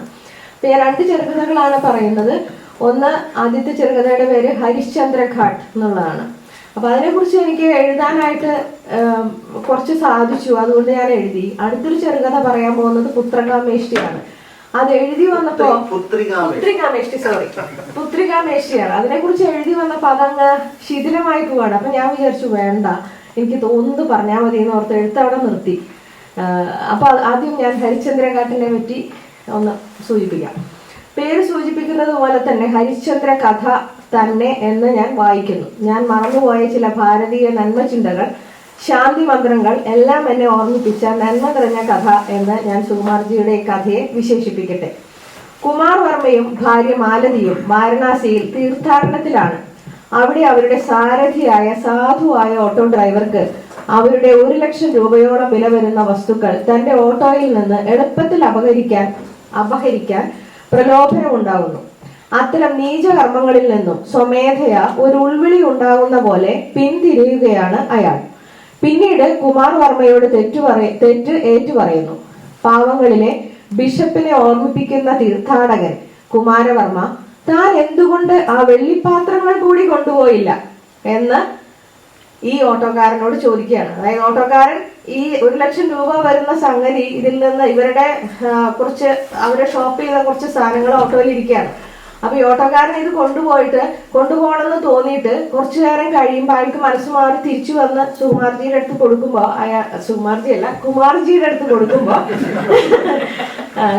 അടുത്ത് കൊടുക്കുമ്പോ ഇയാൾക്ക് ഭയമുണ്ട്, എങ്ങനെയാണ് കുമാർജി പ്രതികരിക്കാൻ പോകുന്നതെന്ന്. അപ്പൊ ഉടനെ തന്നെ കുമാർജി പ്രതികരിക്കുന്നത് ആ ബിഷപ്പിന്റെ പോലെയാണ്. മെഴുകുതിരിക്കാലുകൾ കട്ടു എന്ന് പറയുമ്പോ നിനക്ക് ആ വെള്ളിപ്പാത്രങ്ങളും കൂടി കൊണ്ടുവരുന്നില്ലേ എന്നുള്ള രീതിയിലാണ് പെരുമാറുന്നത്. പിന്നെ ഭാര്യ കൂടെയുണ്ട്, മാലതി. ഇവർ രണ്ടുപേരും തീർത്ഥാടനത്തിന് പോയതാണ്. അപ്പൊ മാലതി ഇതൊന്നും അറിയുന്നില്ല ഈ പ്രശ്നങ്ങൾ. പക്ഷെ നന്മയുടെ മറ്റൊരു മൂർത്തി ഭാവമാണ് മാലതി. മാലതി പറയാണ്, അവന് വെള്ളിപ്പാത്രങ്ങൾ മാത്രമല്ല സ്വർണ്ണപാത്രങ്ങളും കൂടി കൊടുക്കായിരുന്നില്ലേ, കുറച്ചുകൂടെ അധികം രൂപ കൊടുക്കായിരുന്നില്ലേ. അതായത് ടിപ്പ് കൊടുക്കാൻ നോക്കുമ്പോൾ 2000 കൊടുക്കാൻ ഇദ്ദേഹം വിചാരിക്കുമ്പോൾ പോരാ, കുറച്ചും കൂടെ അധികം അവർക്ക് കൊടുത്തോളൂ എന്ന് അങ്ങനെ ആലോചിക്കുകയാണ്. തൊഴുതു മടങ്ങിയ പുണ്യക്ഷേത്രങ്ങളൊന്നുമല്ല ആ തീർത്ഥാടനം ധന്യമാക്കുന്നത്. സത്യമാണ് ദൈവം എന്നതിന്റെ തിരിച്ചറിവാണ്. മനുഷ്യ ജന്മത്തിന്റെ ഔന്നത്യം സത്യവും ധർമ്മവുമാണെന്ന പുരാണ ഇതിഹാസങ്ങളിലെയും വേദങ്ങളിലെയും ഉപനിഷത്തിലെയും തത്വം ഉൾക്കൊള്ളിച്ചുകൊണ്ട് രചിച്ച ഒരു കഥയായി ഞാൻ വായിക്കുന്നു. ഭൂമിദേവി പറഞ്ഞതായി കേട്ടിട്ടുണ്ട്, എനിക്ക് എത്ര പാപികളുടെ ഭാരം വേണമെങ്കിലും സഹിക്കാം, പക്ഷേ സത്യം ഉപേക്ഷിച്ചവനെ എനിക്ക് സഹിക്കാൻ മേലാണ്. മഹാകവി പന്തളം കേരളവർമ്മ എഴുതിയ ആശയ സമ്പന്നമായ ഒരു പ്രാർത്ഥനയുണ്ട്, ദൈവമേ കൈത്തൊഴാം. അതിലെ ഒരു വരി സത്യം പറയുവാൻ ശക്തി ഉണ്ടാകണേ എന്നതാണ്. സത്യം പറയുവാൻ ഒരു മനുഷ്യനുണ്ടാകേണ്ട മൂല്യബോധത്തെയും ആത്മീയ ശക്തിയെയുമാണ് ഈ വരികൾ സൂചിപ്പിക്കുന്നത്. സത്യം എന്നതിന്റെ നിർവചനം നമ്മുടെ സൗകര്യത്തിനും ഭൗതിക ലാഭത്തിനും സാമൂഹ്യ അംഗീകാരത്തിനും വേണ്ടി തിരിച്ചും മറിച്ചും വെക്കാം എന്നാണ് ഇന്നത്തെ സ്മാർട്ട് മനുഷ്യന്റെ ചിന്താഗതി. സത്യം നമ്മെ ഭൗതികമായി രക്ഷിക്കാൻ ഉതകുന്ന ഒന്നാണോ? അല്ലയോ? സത്യം പറയുന്നത് ഭൗതികമായി നിങ്ങൾക്ക് നഷ്ടം വരും എന്നറിഞ്ഞിട്ടും സത്യം പറയാൻ നാം തയ്യാറാകുമോ? നീ വലിയ ഹരിചന്ദ്രൻ കളിച്ച് എല്ലാം നഷ്ടപ്പെടുത്തിയില്ലേ എന്ന വിമർശനം നിങ്ങൾ എത്ര തവണ കേട്ടിട്ടുണ്ട്? എന്നാൽ ഈ രീതിയിൽ നിന്ന് സത്യം വധ ധർമ്മം ചര എന്ന ഉപനിഷത്ത് മന്ത്രത്തെ മുറുകെ പിടിക്കുവാൻ മനുഷ്യനെ സഹായിക്കുന്നത് സ്വയം ആർജിച്ചെടുക്കുന്ന ആത്മീയ ശക്തിയാണ്. കഥയ്ക്ക് തിരഞ്ഞെടുത്ത ഈ കഥാപരിസരം ഈ ആശയത്തിന് അനുയോജ്യമായ ആത്മീയ സുഗന്ധം നിറഞ്ഞ വാരണാസിയുടെ ഹരിചന്ദ്രഘട്ട്. കഥയിൽ പരാമർശിച്ച ശിഥിലമായ അശോക സ്തംഭം പോലെ ഇന്ന് സത്യമേവ ജയതയും മനുഷ്യ മനസ്സിൽ ശിഥിലമാകുന്ന ഈ കാലത്ത് ഇത്തരം കഥകൾ സത്യം പറയുവാൻ നമ്മളെ ശക്തരാക്കട്ടെ. ഇത്രയാണ് എനിക്ക് ഈ കഥയെ പറ്റി. സമയത്തിന്റെ ലിമിറ്റേഷൻ കൊണ്ട് ഞാനിത് എക്സ്പ്ലെയിൻ ചെയ്യാൻ പോകുന്നില്ല, ഞാനിവിടെ വായിച്ചുകൊണ്ട് നിർത്തുന്നു. അടുത്ത കഥ ഞാൻ നേരത്തെ പറഞ്ഞല്ലോ, ഞാൻ എഴുത്തിനപ്പുറത്തായതുകൊണ്ട് ഞാനത് കൈവിട്ടു, എഴുതിയില്ല. ബിക്കോസ് പുത്രികാമേഷ്ടി എന്ന കഥയാണ്. അത് പഴയ കാലത്ത് ഈ പുത്രകാമേഷ്ടി യാഗങ്ങൾ നടത്തിയിട്ട് സന്താനലബ്ധിക്ക് വേണ്ടി ഇത് ചെയ്യുന്നു എന്ന് നമ്മൾ കേട്ടിട്ടുണ്ട്. അത് പുതിയ കാലത്തിന്റെ യാഗം അഥവാ ത്യാഗം, അതെങ്ങനെയാണ് സന്താനലബ്ധി കൈവരിക്കുന്നത് എന്നുള്ളതിന്റെ ഒരു ചിത്രമായിട്ടാണ് ആ കഥയെ ഞാൻ വായിക്കുന്നത്. കുറച്ചു കാലം മുമ്പ് ഞാൻ ഈ കഥ നിധി ബുക്സിന്റെ വായന മുറിയിൽ വായിച്ചിരുന്നു. അപ്പൊ അന്നത്തെ എന്റെ വായനയിൽ നിന്ന് കുറച്ചുകൂടി വായന മുന്നോട്ട് പോയി ഉണ്ടാവണം. അപ്പൊ അന്ന് പറഞ്ഞതാണോ ഇന്ന് ഞാൻ ചിന്തിച്ചതെന്ന് എനിക്ക് ഓർമ്മ കിട്ടുന്നില്ല. ബേസിക്കലി ഈ കഥയില് ഒരു ലെസ്ബിയൻ ദമ്പതികളാണ്. അതിൽ ഒരു അമേരിക്കൻ അത്ലറ്റ് ഉണ്ട്, ഒരു ഇന്ത്യൻ വംശജയായിട്ടുള്ള സെക്കൻഡ് ജനറേഷൻ എന്ന് പറയാൻ പറ്റില്ല, ഇമിഗ്രന്റ് ആണ്. ആ ഇന്ത്യക്കാരുമായിട്ട് ഉള്ള ഒരു ദാമ്പത്യം. അവിടെ അവരൊരു കുട്ടി വേണമെന്ന് ആഗ്രഹിക്കുകയും കാനഡയിലെ ഇത്തരം ഒരു ക്ലിനിക്കിലേക്ക് അവർ പോകുന്നു. അത് സ്പെർം ഡൊണേഷന് വേണ്ടിയിട്ടാണ് അവിടെ പോകുന്നത്. അപ്പൊ അവിടെ പോകുമ്പോൾ ഇവര് ഈ അമേരിക്കൻ അത്ലറ്റ് വിന്റർ ഒളിമ്പിക്സിൽ പങ്കെടുക്കാനാണ് പോകുന്നത്. ഏമി അവരൊരു പെണ്ണെന്ന് നമുക്ക് പറയാം, മറ്റവൾ കാഞ്ചന. അവിടെ ചെല്ലുമ്പോൾ അവരുടെ ട്രാൻസ്പോർട്ടേഷൻ അവർക്ക് നിയോഗിക്കപ്പെട്ട ഒരു ടാക്സി ഡ്രൈവറുമായിട്ട് അവരടുക്കുകയാണ്, ഇമ്മാനുവൽ. അങ്ങനെ അടുത്തു കഴിഞ്ഞ് ഏമി വളരെ അമേരിക്കൻ സ്റ്റൈലിൽ പറഞ്ഞാൽ നമ്മൾ പറയും ഇവിടുത്തെ കുട്ടികളൊക്കെ നിഷ്കളങ്കരാണെന്ന് പറയും. ആ ഏമി കാഞ്ചനയെ ഈ ടാക്സി ഡ്രൈവറെ ഏൽപ്പിച്ച് പോവുകയാണ്. ഞാൻ ചുരുക്കി പറയാണ്, പോവുകയാണ്. അപ്പൊ ഇവര് ക്ലിനിക്കിൽ ചെല്ലുമ്പോഴുള്ള അവസ്ഥ ഡൊണേഷന് വേണ്ടിയിട്ട്. അപ്പൊ ഈ ടാക്സി ഡ്രൈവറെ ഡൊണേറ്റ് ചെയ്യാനായിട്ട് തീരുമാനിക്കുക. ടാക്സി ഡ്രൈവറെ സ്പെർം ഡൊണേറ്റ് ചെയ്യാൻ. എന്തിനാണ് ഡോക്ടറുടെ ക്ലിനിക്ക് നിങ്ങൾ ഡൊണേറ്റ് ചെയ്താൽ പോരെയെന്ന് ആലോചിക്കുകയാണ്. അവർ ക്ലിനിക്കിൽ ചെല്ലുമ്പോൾ ആ ക്ലിനിക്കിൽ ചില കോൺട്രവേഴ്സി പ്രശ്നങ്ങൾ ഈ ഡോക്ടർക്ക് വന്നിട്ട് ക്ലിനിക്ക് അടച്ചു കിടക്കുക. അങ്ങനെ ഇവരുടെ യാത്രയിൽ ഈ വ്യക്തി, അതായത് കാഞ്ചന എന്ന് പറഞ്ഞ ഇന്ത്യൻ ഒറിജിനുള്ള സ്ത്രീ, ഈ ടാക്സി ഡ്രൈവറുമായിട്ട് അടുക്കുകയാണ്. അപ്പൊ ഈ സ്ത്രീക്കുള്ള പ്രത്യേകത ഞാൻ വായിച്ചെടുക്കുന്നത് ഇവിടെ ബൈസെക്ഷൽ എന്നല്ലേ പറയാ, അതിന്റെ ആണിനോടും പെണ്ണിനോടും താല്പര്യമുള്ള തരത്തിലാണ്. അങ്ങനെ വന്നപ്പോ ഈ വ്യക്തി എന്ത് ചെയ്യുന്നു എന്ന് വെച്ചാൽ ഇവർ തമ്മിൽ അടുത്തിട്ട് അപ്പൊ ഇയാളെ കുറിച്ച് ഈ പറഞ്ഞ പോലെ പാരമ്പര്യങ്ങളെ കുറിച്ച് പറയുന്നുണ്ട്. സന്താനം എങ്ങനെ ഉണ്ടാകണം, സ്നേഹത്തിൽ നിന്ന് ജനിക്കണം, ഇത്തരം പാരമ്പര്യങ്ങളെ കുറിച്ച് പറയുന്നുണ്ടെങ്കിലും അവസാനം ഇവര് തമ്മില് ഇണചേരാം, ഞാൻ ഡൊണേറ്റ് ചെയ്യുന്നതിന് പകരം നമുക്ക് ഇണ ചേർന്നുകൊണ്ട് തന്നെ ജൈവികമായിട്ട് ഇണ ചേർന്നുകൊണ്ട് നമുക്കൊരു സന്താനം ഉണ്ടായാൽ എന്താ, അതൊരു ഇഞ്ചക്ട് ചെയ്യുന്ന പോലെയാണ് അവർ ആലോചിക്കുന്നത്. അപ്പോൾ ഇത് ഞാൻ വായിച്ചപ്പോൾ ഞാൻ പല സ്ഥലത്തും ഞാനിങ്ങനെ സ്റ്റക്കായി എവിടെ വന്ന് നിൽക്കും ഈ കഥ എന്നുള്ള ഒരു സിറ്റുവേഷനിലാണ് ഞാൻ. അവസാനം ഞാൻ എത്തി നിന്നൊരു സംഗതി, ഈ സന്താനലബ്ധിയുടെ ഭാരതീയ പാരമ്പര്യങ്ങളും അതിന്റെ വിശിഷ്ടതയൊക്കെ പറഞ്ഞിട്ടുണ്ടെങ്കിൽ അവസാനം ഈ ലെസ്ബിയൻ ദമ്പതികൾക്കായതുകൊണ്ട് അവർക്ക് ദാമ്പത്യത്തിന്റെ ആ നന്മ, അതിന്റെ ആ കെട്ടുറപ്പ് വേണ്ടാന്ന് നിർബന്ധമൊന്നുമില്ല. അമേരിക്കൻ സ്ത്രീ അവരുടെ നിഷ്കളങ്കത വെച്ചിട്ട് ഇന്ത്യൻ ഒറിജിനോട് പറയാണ്, നീ അവന്റെ കൂടെ പൊക്കോളൂ എന്ന് പറഞ്ഞ് വിട്ടുകഴിഞ്ഞാൽ അവന്റെ കൂടെ കിടന്നുറങ്ങിയിട്ട് ഒരു കുട്ടി ഉണ്ടാക്കണം എന്നുള്ള തരത്തിലല്ല അവർ ഉദ്ദേശിച്ചിട്ടുള്ളത്. അപ്പൊ എവിടെയാണ് ഈ ചാരിത്ര്യ വിശുദ്ധി, എവിടെയാണ് ഇത്? അതൊരു കൺഫ്യൂഷനിലാണ് അവിടെ നിൽക്കുന്നത്. മാത്രമല്ല എനിക്ക് അവസാനം വന്നു കഴിഞ്ഞപ്പോ ഇവര് കിടന്നുറങ്ങിയിട്ട് അവർക്ക് പിന്നെ ഒരു കുട്ടി ഉണ്ടാവുകയാണ്. ആ കുട്ടിയുടെ പേര് കാളി എന്നാണ്. അവര് ഒരു പെൺകുട്ടിയാണ്. അങ്ങനെയാണ് പുത്രികാമേഷ്ടിയാവുന്നത്. ആ ത്യാഗത്തിലൂടെ ഒരു പുത്രിയാണ് ജനിക്കുന്നത്. പക്ഷേ ഇതിലെ പ്രശ്നം എനിക്ക് തോന്നി അവസാന കഥ കഴിഞ്ഞപ്പോൾ ഞാൻ ആരുടെ ഭാഗത്ത് നിൽക്കണം എന്ന് തോന്നിയപ്പോൾ ഞാൻ ചെന്ന് ഈ അമേരിക്കൻ വംശജയായിട്ടുള്ള ഏമിയുടെ ഭാഗത്ത് നിൽക്കുന്നു. ഞാൻ ഏമിയെ കെട്ടിപ്പിടിക്കുന്നു. കാരണം നിന്റെ ആ പുരോഗമന ആശയങ്ങളും നിന്റെ ആ ഫ്രീ മനസ്സ്, ഫ്രീ വിൽ, നീ അവളെ ഫ്രീ ആയിട്ട് വിടുകയാണ്. പക്ഷെ നമ്മളുടെ ആ ഒരു അവളുടെ സെക്ഷൽ ഓറിയന്റേഷൻ ആവാം, അല്ലെങ്കിൽ ഇത്രയും വലിയ പാരമ്പര്യങ്ങളൊക്കെ പറയുമ്പോൾ എന്തുകൊണ്ട് മറ്റൊരു ആളുടെ ഭാര്യയുടെ കൂടെ എനിക്ക് കിടന്നുറങ്ങാമെന്ന് ഇമ്മാനുവലിന് തോന്നുന്നു. അപ്പൊ അത് ആ പാരമ്പര്യത്തോടുള്ള ഒരു പുച്ഛമാണോ, അത് ശരിയാണോ എന്നുള്ള ചോദ്യമാണോ, അതോ ഈ കാര്യത്തോടുള്ള ഒരു ലെസ്ബിയൻ ദമ്പതികളല്ലേ അവരിങ്ങനെയൊക്കെ ആണ് എന്ന് കാണിക്കുന്നതാണോ? ഇങ്ങനെ കുറെ ചോദ്യങ്ങൾ ഈ കഥ നമ്മൾക്ക് അവശേഷിപ്പിക്കുന്നു. അതിപ്പോ എഴുത്തുകാരന്റെ നിലപാടാവണമെന്നില്ല. ഇങ്ങനെ കുറെ ചോദ്യങ്ങൾ നമ്മളുടെ മുന്നിൽ നിർത്തി വെക്കുന്ന ഒരു കഥയായിട്ട് എനിക്ക് തോന്നി. പക്ഷെ കഥ കഴിയുമ്പോൾ ഒരു വായനക്കാരൻ ആരുടെയെങ്കിലും കൂടെ നിൽക്കണം എന്നുണ്ട്. അതുകൊണ്ട് ഞാൻ ഏമിയുടെ ഭാഗത്ത് നിൽക്കുന്നു. അപ്പൊ ഈ നന്നാക്കണം എന്ന് ആഗ്രഹിക്കുന്ന ആദ്യത്തെ കഥയും പിന്നെ കുറച്ചുകൂടെ മറ്റുള്ള പുതിയ ലോകത്ത് കടന്ന അടുത്ത കഥയും. അപ്പൊ ഇനിയും ഞങ്ങൾ നന്നാവാൻ തയ്യാറില്ല. എന്നാലും സാർ എഴുതിക്കൊണ്ടിരിക്കും, ഞങ്ങൾ ശ്രമിക്കാം. Thank you so much. ഒന്നായാൽ നന്നായി, നന്നായാൽ ഒന്നായി എന്നുള്ളതാണ്.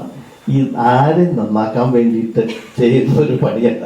സ്വയം നന്നാവണം എന്നൊരു ദുരാഗ്രഹം വല്ലപ്പോഴൊക്കെ മനസ്സിൽ വരുന്നത് കൊണ്ട് ഉള്ള ഒരു സംഗതിയാണ്. ഞാനൊരു കവിതാ പുസ്തകം എഴുതിയപ്പോൾ ഞാൻ അതിൽ പറഞ്ഞിട്ടുള്ളത്, ഞാൻ അതിന് രസികൻ ഏകൻ എന്നുള്ളതാണ്. ഞാൻ എന്ത് എഴുതിയാലും എന്ത് സർഗാത്മക പ്രക്രിയ ചെയ്താലും ഞാനത് രസിച്ചില്ലെങ്കിൽ മറ്റുള്ളവർക്ക് വേണ്ടി വിളമ്പരുത്.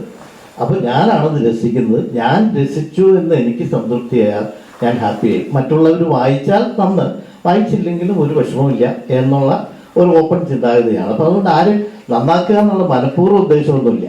പിന്നെ എന്താണെന്ന് വെച്ചാൽ ഇപ്പോൾ സാറ് പറഞ്ഞ പോലെ ഈ കട്ടിയായിട്ടുള്ള സാധനങ്ങൾ വരുമ്പോൾ നമ്മുടെ ഈഗോയ്ക്ക് അതൊരു ചലഞ്ചായിട്ട് ഇങ്ങനെ മുന്നിൽ വന്ന് നിൽക്കും. ഈ സാധനം അങ്ങോട്ട് പിടികിട്ടണില്ലല്ലോ എന്ന്. അപ്പോൾ ആദ്യം ഞാൻ നാരായണിയൊക്കെ തുടങ്ങിയത് വെറുതെ ചൊല്ലി നോക്കി. ചൊല്ലുമ്പോൾ നല്ല രസമുണ്ട്, പക്ഷെ ഇത് എന്താ ചൊല്ലി എന്നുള്ളതിനെ പറ്റി യാതൊരു ഐഡിയ ഇല്ല. പിന്നെ കുറേശ്ശെ വായിച്ച് നോക്കൂ, ഇതിനകത്തൊക്കെ കാര്യങ്ങളുണ്ടല്ലേ എന്നിങ്ങനെ മനസ്സിലാക്കി. ഞാൻ വീട്ടിലൊക്കെ ചെറിയൊരു പാരമ്പര്യമുണ്ട്, പക്ഷെ അപ്പോഴും വീട്ടുകളിലെ പാരമ്പര്യത്തിലൊന്നും നമുക്ക് എൻ്റെ അർത്ഥതലങ്ങൾ മനസ്സിലാക്കി തരലൊന്നുമില്ല. ആ ഒരു ചടങ്ങ് പോലെ അങ്ങനെ നടന്നു പോലെയുള്ളൂ. അപ്പം അതുകൊണ്ട് സ്വന്തമായിട്ട് പഠിക്കാൻ വേണ്ടി ചെയ്ത സ്വാർത്ഥപരമായ കർമ്മങ്ങൾ ചിലപ്പോൾ ബുക്സൊക്കെ ആയിട്ട് പുറത്തു വരും. 10 പേര് വായിച്ചെങ്കിലായി, അത്രയേ ഉള്ളൂ. അപ്പം അതുകൊണ്ട് നന്നാക്കുക എന്നുള്ള പർപ്പസ് ഒന്നുമില്ല. പിന്നെ കഥ എഴുതുമ്പോൾ കഥ എന്നെ സംബന്ധിച്ചിടത്തോളം വായനക്കാരൻ്റെ ഉള്ളിലാണ് അത് മുഴുവനാകേണ്ടത്. അപ്പോൾ ആ കഥ നമ്മൾ പറഞ്ഞു വരുമ്പോൾ ആ കഥ ഓപ്പൺ ആയിട്ട് പല വായനക്കാരും ഇപ്പോൾ ബിന്ദു പറഞ്ഞ പോലെ ഏമിയുടെ കൂടെ നിൽക്കുന്ന ആൾക്കാരുണ്ടാവും, കാഞ്ചനയുടെ കൂടെ നിൽക്കുന്നവരുണ്ടാവും. ഇതിനൊക്കെ പുറമെ ഇങ്ങനെയും നടക്കുന്നുണ്ടോ എന്ന് വിചാരിച്ച് അത്ഭുതപ്പെടുന്നവരുണ്ടാവും. അങ്ങനെ പല തലത്തിലും ഉണ്ടാവും. ഇപ്പൊ ഈ ബൈസെക്ഷൽ റിലേഷൻഷിപ്പ് എന്നുള്ള നിലയ്ക്കല്ല അത് സംഭവിക്കുന്നത്. എൻ്റെ കഥയിൽ അത് വരുന്നത് ഒരു നൈജീരിയൻ ക്യാരക്ടറാണ് ഈ ഇമ്മാനുവലിന്റെ ആഫ്രിക്കയിലെ ഒരു വർഗത്തിൽ ഒരു ട്രൈബില് അവർക്ക് അച്ഛന്മാരൊരു പ്രശ്നമല്ല, അമ്മമാരാണ്, മാട്രിയാർക്കൽ സിസ്റ്റമാണ്. അപ്പൊ അങ്ങനെ വരുമ്പോൾ അച്ഛനെ പറ്റിയൊന്നും പ്രത്യേകിച്ച് ഈ ഇമ്മാനുവലിന്റെ അമ്മയും പറഞ്ഞിട്ടുണ്ട്, നിന്റെ അച്ഛനുണ്ട്, പക്ഷെ എവിടെയാണെന്നുള്ളതിനെ പറ്റി എനിക്ക് അത്ര നിശ്ചയമൊന്നുമില്ല എന്നുള്ള മട്ടിലാണ്. അപ്പോ ഒരു ആണ് ഉണ്ടെങ്കിൽ ഒരു സ്ത്രീക്ക് സ്വന്തമായിട്ടൊരു കുട്ടി വേണം എന്ന് തോന്നുമ്പോൾ ആ ആഗ്രഹം ഒരു സുന്ദരമായ സംഗീതം പോലെ ചെവിയിലും മനസ്സിലും മുഴങ്ങി ദേഹം മുഴുവൻ അത് പടരുമ്പോൾ നാച്ചുറലായിട്ട്, അതായത് പ്രകൃതിയിൽ ഉണ്ടാകുന്ന പോലെ തന്നെ നാച്ചുറലായിട്ടൊരു ഇടം വന്ന് ചേരുകയും അത് ഒരു കുട്ടിയിൽ പരിണമിക്കുകയും ചെയ്യുന്നു എന്നുള്ളതാണ് ഈ കഥയിലെ ഒരു പ്രത്യേക തരത്തിൽ പറഞ്ഞിട്ടുള്ള പുത്രികാമേഷ്ടി. ആ യാഗത്തെ പറ്റിയാണ് ഈ കഥയിലുള്ളത്. പക്ഷെ അത് അതിനകത്ത് പറഞ്ഞിട്ടുണ്ട്. ചിലപ്പോൾ ആഫ്രിക്കൻ ഇതിനെപ്പറ്റി അതിന് സമയം ഉണ്ടായിരുന്നില്ല. അത് ശരിയാണ്, അതായിരുന്നു, അതാണ് അതിന്റെ ബാക്ക്ഗ്രൗണ്ടിലേക്ക്. അപ്പൊ ഇത് ഒരേ കഥ തന്നെ പലതരത്തിൽ വായിക്കുന്നത് എഴുത്തുകാരനെ സംബന്ധിച്ചിടത്തോളം വളരെയധികം സന്തോഷമുള്ള കാര്യമാണ്. പിന്നെ എഴുത്തിൽ ബിന്ദു സാധാരണ ചോദിക്കുന്ന ചോദ്യമുണ്ട്, ഇത് ഏത് ഭാഗത്താണ് സുകുമാരി? എനിക്ക് ഭാഗം പിടിക്കലില്ല. 2 ഭാഗവും ഞാൻ ഒരേപോലെ അവതരിപ്പിച്ചിട്ട് വായനക്കാരാ നിങ്ങൾ തീരുമാനിക്കൂ.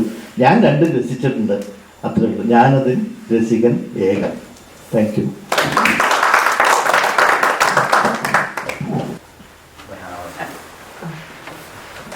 അപ്പോൾ ഞാൻ ബിന്ദു ടീച്ചി ഇവിടെ എല്ലാവർക്കും അറിയുന്ന ആളാണ്. പ്രത്യേകിച്ച് പേരിൽ നാടകകൃത്താണ്, കവിത്രയാണ്, സാമൂഹിക സാംസ്കാരിക മണ്ഡലങ്ങളിലൊക്കെ തിളങ്ങി നിൽക്കുന്ന ആളാണ്. ഒരുപാട് എഴുതിയിട്ടുമുണ്ട്. പലതരം രീതിയിൽ ഡെക്കറേറ്ററായിട്ടുള്ള ഒരാളായതുകൊണ്ട് ഞാൻ ഇവിടെ വന്നത് പ്രത്യേകം ഇൻട്രൊഡ്യൂസ് ചെയ്ത് ഈ കവിതയൊക്കെ പറയുന്നതിൽ വലിയ കാര്യമൊന്നുമില്ല. എന്നാലും ഒരു വായനക്കാരൻ എന്ന നിലയിൽ നമ്മൾ ആദ്യമായിട്ടൊരു കവിത വായിക്കുമ്പോൾ, കവിതകളുടെ ഒരു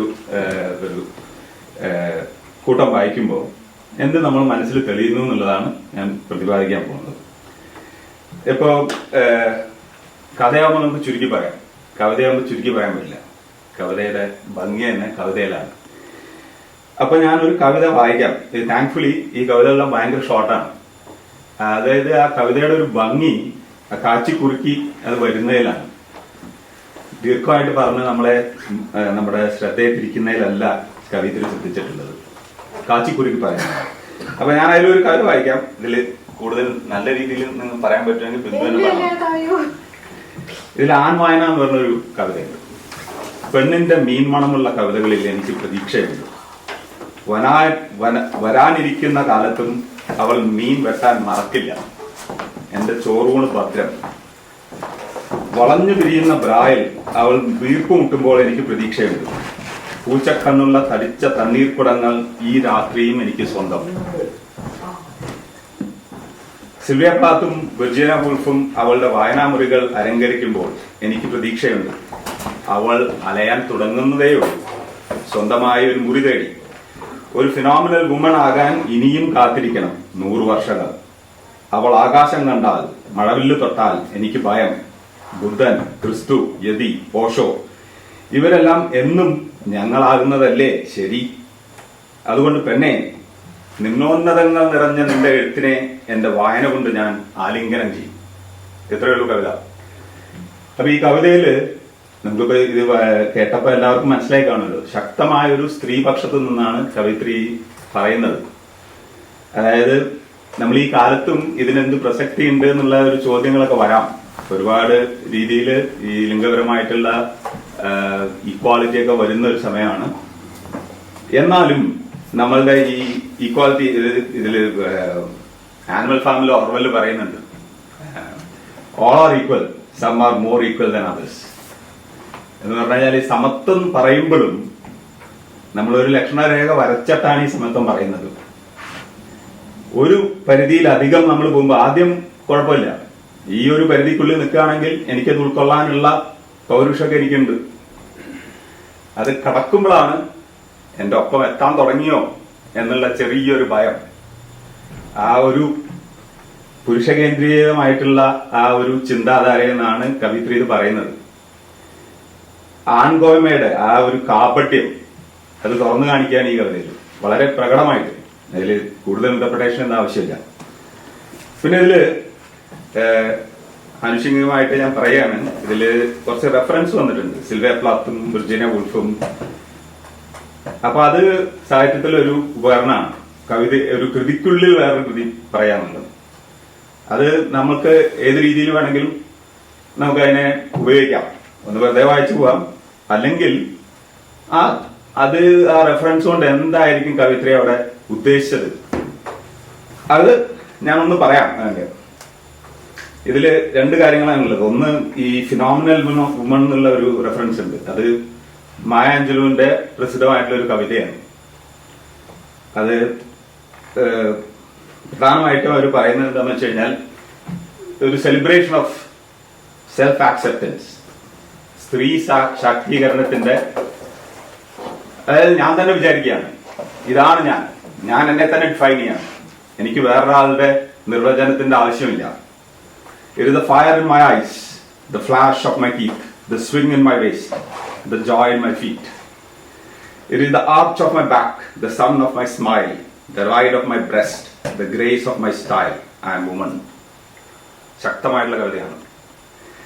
വേറൊരു പരാമർശം, ഈ സ്വന്തമായിട്ടൊരു മുറി തേടി പോകാൻ തുടങ്ങുമ്പോഴാണ് പേടി വരുന്നത്. ഈ സ്വന്തമായിട്ടുള്ള മുറി എന്നുള്ളത് വിർജീനിയ വുൾഫിന്റെ പ്രസിദ്ധമായിട്ടുള്ള രസയാണ്. അത് എഴുതിയത് 100 കൊല്ലം മുമ്പാണ്. ഇതിന്റെ മെയിൻ ആയിട്ടുള്ള സംഗതി എന്താണെന്ന് വെച്ച് കഴിഞ്ഞാൽ ഒരു സ്ത്രീക്ക് ഏറ്റവും ആവശ്യമുള്ളത് സ്വന്തമായിട്ടുള്ള ഒരു മുറിയാണ് എന്നുള്ളതാണ്. ഈ മുറി എന്ന് പറയുന്നത് ഒരു സ്വാതന്ത്ര്യത്തിന്റെ, അത് നിത്യചൈതന്യ അത് സെയിം തന്നെ ആൺകുട്ടിയാണെങ്കിൽ ഒരു മുറി വേണം, ആൺകുട്ടിക്ക് മാത്രമല്ല പെൺകുട്ടിക്ക് മുറി വേണം. അത് ഏത് രീതിയിൽ നമുക്ക് അതിനെ വ്യാഖ്യാനിക്കാം. അതായത് ഫിസിക്കലായിട്ടുള്ള ഒരു സ്പേസ്, പക്ഷെ അതേസമയം നമ്മുടെ ചിന്തകൾക്കും നമ്മുടെ വിചാര വികാരങ്ങൾക്കും വേറൊരു തടവില്ലാതെ നമുക്ക് വിവരിക്കാൻ കഴിയുന്ന ഒരിടം എന്ന രീതിയിൽ അതിനെ വ്യാഖ്യാനിക്കാം. അപ്പൊ ആ മുറി തേടാൻ തുടങ്ങുമ്പോഴാണ് ചെറിയൊരു പേടി വരുന്നത്. ഇത് ഞാൻ നേരത്തെ പറഞ്ഞ പോലെ ഇതിനൊക്കെ ഇപ്പൊ എന്താണ് പ്രസക്തി? നമ്മളൊക്കെ ഈ ഇപ്പൊ 2025 ഇരിക്കുന്നത്. അപ്പൊ നമ്മള് ആലോചിക്കണം, നമ്മൾ ട്രംപിന്റെ കാലത്താണ് ഇപ്പൊ ജീവിക്കുന്നത്. പലതരത്തിലുള്ള പുരോഗമനപരമായിട്ടുള്ള കാര്യങ്ങൾ നമ്മൾ ഒരു പരിധി വരെ നമ്മൾ എത്തിച്ചു എന്ന് വിചാരിച്ചിരിക്കുമ്പോഴാണ് തിരിച്ചടികൾ ഉണ്ടാവുന്നത്. അപ്പൊ ജർമ്മൻ ഫിലോസഫറായ കാന്റ് പറയുന്നുണ്ട്, progress is never guaranteed, it is A mere possibility. അപ്പൊ ഇത് ഒരു പരിധി വരെ എത്തിക്കഴിഞ്ഞാൽ ഇതും ഇങ്ങനെ ഒരേ ലീനിയർ ആയിട്ട് മുന്നോട്ട് പോകുന്നത് നമുക്ക് ഒരിക്കലും വിചാരിക്കാൻ സാധിക്കില്ല. അതിന് നമ്മുടെ ആക്റ്റീവായിട്ടുള്ള പാർട്ടിസിപ്പേഷൻ വേണം.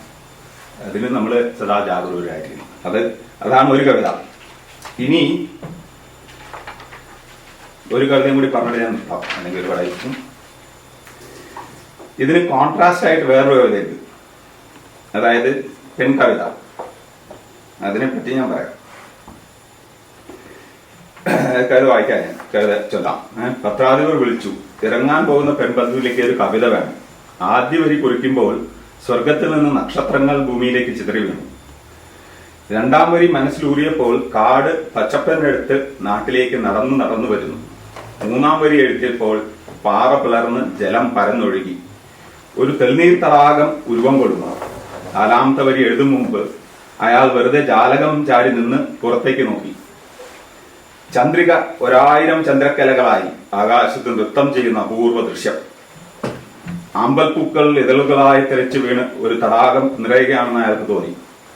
തുടർന്നുള്ള വരികളിൽ നിറഞ്ഞു നിന്നു പൂവണിഞ്ഞ മരുഭൂമികൾ, പൊന്നെടുത്ത ചെമ്പകക്കാട്, ഓടിക്കളിക്കുന്ന മുയൽക്കുഞ്ഞുങ്ങൾ. പിന്നീട് എപ്പോഴോ അയാളുടെ ആത്മാവിന് ബോധം നഷ്ടമായി. ഒടുവിലത്തെ വരി അഗ്നിയായി ആളിപ്പടർന്നു. ഇരുളിന്റെ മൂർച്ചയിൽ പൂർത്തിയാക്കിയ പെൺകവിത രൂപം. ഇപ്പൊ ഇവിടെ ഈ പെൺകവിത എഴുതുന്നത് ആണാണെന്നുള്ളതാണ് എന്റെ ഒരു ചെറിയൊരു വൈരുദ്ധ്യ, ഒരു അരണി. അപ്പൊ അതിൽ വരുന്ന രൂപങ്ങളൊക്കെ നമുക്ക് ശ്രദ്ധിക്കാം, അല്ലെ? ഈ കാട്, പച്ചപ്പ്, തിളനീർ തടാകം. പക്ഷെ ഒടുവിൽ അയാളുടെ അബോധാവസ്ഥയിൽ വരുന്ന ചില സിമ്പിൾസ് ഉണ്ട്, പെൺ സിമ്പിൾസ് ഉണ്ട്. അതിലും കവിതയിൽ നമ്മളെ ശ്രദ്ധ ക്ഷണിക്കുകയാണ് നമ്മൾ അവിടേക്ക്. അത് മറക്കരുത്. ആ കരുത്ത്, ആ ശക്തി,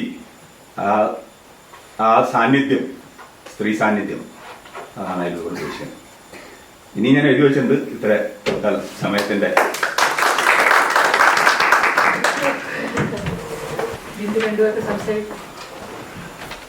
ഞാന് ശ്രീയോട് എങ്ങനെ നന്ദി പറയേണ്ടതെന്ന് അറിയാത്ത ഒരവസ്ഥയിലായിപ്പോയി. കാരണം കവിത പഴയ കാലത്ത് എൻ്റെ ആദ്യം കവിത എഴുതി തുടങ്ങുമ്പോൾ കവിത എഴുതുക എന്നുള്ളൊരു ത്രില്ലുണ്ടായിരുന്നു. പക്ഷെ പിന്നീട് അതിങ്ങനെ വന്ന് വായനകളിലൂടെ നമ്മൾക്ക് പലതും മനസ്സിലാവുമ്പോൾ ഈ പേന എടുത്ത് എഴുതാൻ തുടങ്ങുമ്പോൾ പേടിക്കും. ബിക്കോസ് ഇത് ഞാൻ ചെയ്യുമ്പോൾ ഇത് കുറച്ചു കാലം അതവിടെ വെച്ച് പഴിപ്പിച്ചിട്ട് വായിച്ചു നോക്കുമ്പോൾ കൃത്യമാണെന്ന് അറിയുമ്പോഴേ ഇതിനെ ഒരു മാസികയ്ക്ക് അയച്ചു കൊടുക്കാൻ പാടുള്ളൂ. കാരണം ആ വായനക്കാരനെ അത്രമാത്രം നമ്മൾ ബഹുമാനിക്കണം. ഇപ്പം എത്രമാത്രം ബഹുമാനിക്കണം എന്ന് ശ്രീയെ പോലെയുള്ള ഈ ഒരു വായനക്കാരനെ ഞാൻ ഇതുവരെ ഇത്രയും അടുത്തറിഞ്ഞില്ലല്ലോ. ഈ കവിത അയച്ചു കൊടുത്തിട്ട് ഞാൻ മിണ്ടായിരിക്കുകയാണ് ചെയ്തത്. കുറെ കവിത അയച്ചു തരുമെന്ന് പറഞ്ഞപ്പോൾ ഞാൻ വിചാരിച്ചു ചോറ് വെന്തിട്ട് അത് നോക്കാൻ ഒരു വറ്റ് മതിയല്ലോ, ഒരുപാട് കവിതകൾ കൊടുത്ത് ശ്രീയെ ബുദ്ധിമുട്ടിപ്പിക്കണ്ട എന്ന് വിചാരിച്ചു. അപ്പോൾ അത് ശ്രീ ഇത്രയും ഭംഗിയായിട്ട് വായിച്ചതിൽ ഞാൻ എങ്ങനെ നന്ദി പറയണം എന്ന് അറിയില്ല. ഇത്രയും നല്ലൊരു വായനക്കാരനെ ഈ ബേരിയയിൽ കണ്ടുമുട്ടാൻ സാധ്യമാക്കിയ ഈ വേദിയെ കുറിച്ചിട്ട് ഞാൻ അങ്ങേയറ്റം നന്ദി പറയുന്നു. പിന്നെ എനിക്കറിയില്ല എന്താ പറയണ്ടെന്ന്. ഒരുപാട് നന്ദി. ആദ്യത്തെ കവിത ദേശാഭിമാനി പബ്ലിഷ് ചെയ്തതാണ്, രണ്ടാമത്തെ കവിത മാധ്യമം പബ്ലിഷ് ചെയ്തതാണ്. അപ്പോൾ അത് രണ്ടും തിരഞ്ഞെടുത്തതിലും അതിലെ വൈരുദ്ധ്യങ്ങളും അതിലെ ബിംബങ്ങളും എല്ലാം ആസ്വദിച്ചതിലും ഒരുപാട് താങ്ക്സ്. ഒരു കാര്യം, പരസ്പര അഭിനന്ദന സമിതി എന്നുള്ള മറ്റൊരു വിചാരിക്കാതിരിക്കണം. ബിന്ദു ആണ് എന്നെ ഈ ഗദ്യ കവിതകളിലെ സാധ്യതകളെ പറ്റി എനിക്കൊന്ന് പരിചയപ്പെടുത്തി തന്ന ആൾ അദ്ദേഹമാണ്. സച്ചിദാനന്ദന്റെ കവിത എനിക്ക് വായിച്ചാൽ മനസ്സിലാവില്ല. അതേസമയം കഴിഞ്ഞ വർഷം 50ാമത്തെ വിവാഹ വാർഷികത്തെ പറ്റി അദ്ദേഹം എഴുതിയ കവിത എനിക്ക് മനസ്സിലായി. കാരണം അത് കവിതയായിട്ട് എനിക്ക് തോന്നി. അതേസമയം ബിന്ദുവിന്റെ കവിത വായിക്കുമ്പോൾ കവിതയായിട്ട് എനിക്ക് തോന്നുന്നുണ്ട്. അത് ബിന്ദുവിനോടുള്ള അടുപ്പം കൊണ്ടല്ല, അതിന് മുമ്പ് തോന്നിയിട്ടാണ് ബിന്ദുവിനോടുള്ള അടുപ്പം വന്നത്. അപ്പൊ അതിന്റെ ഒരു പ്രത്യേക സന്തോഷം ഞാൻ അറിയിക്കുന്നു. ഇങ്ങനെയുള്ള സൈലന്റ് വായനക്കാരും ഉണ്ട്. അല്ല, ഞാന് 2 കഥ പറഞ്ഞപ്പോ ഞാനൊരു എന്താവും ഇത് കഴിഞ്ഞാലെന്ന് ആലോചിച്ചിട്ടാണ് ഞാൻ പേടിച്ചിരിക്കുകയായിരുന്നു. ഇപ്പൊ സമാധാനമായിട്ടോ. അല്ല, ഞാനെന്തെങ്കിലും എഴുതി അയച്ചു കഴിഞ്ഞാൽ അല്ല ഇതൊക്കെ പറഞ്ഞാലും സുകുമാരന്റെ ഏത് ഭാഗത്താ എന്തെങ്കിലും ചോദിക്കല്ലോ, എനിക്ക് ഭാഗം പിടുത്തില്ല. അതാണ് ഞാൻ പറയാം. നമ്മുടെ കാലിഫോർണിയയിലെ മാധവിക്കുട്ടി തന്നെയാണ്. ബ്യൂട്ടിഫുൾ. അല്ല, എനിക്ക് അതിനോട് ചേർത്ത് പറയാനുണ്ട്. കാരണം ഞാനും ബിന്ദുവിനെ അറിയുന്നത് ബിന്ദുവിന്റെ കവിതകൾ വായിച്ചിട്ടുള്ള ഒരാളാണ്. ഫേസ്ബുക്കിലൂടെ ബിന്ദുവിന്റെ കവിതകൾ വായിച്ചിട്ടാണ് ബിന്ദുവിലേക്ക് എത്തിയത്.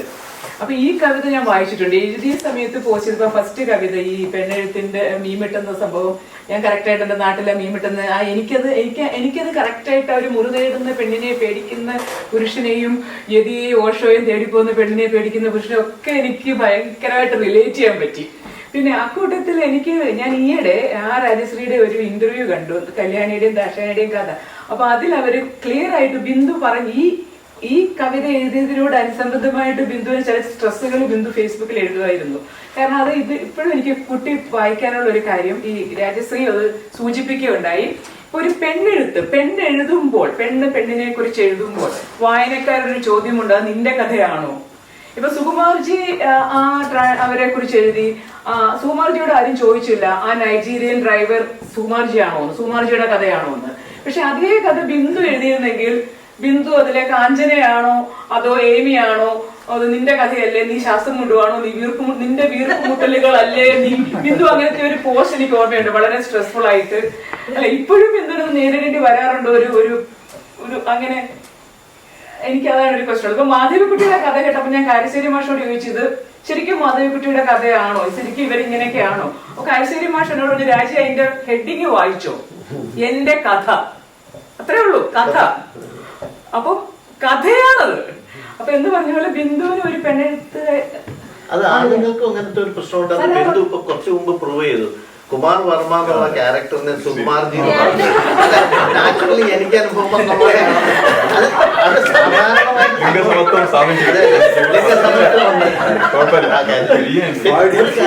രാജി പറഞ്ഞതിന്റെ 2022 തോന്നുന്നു.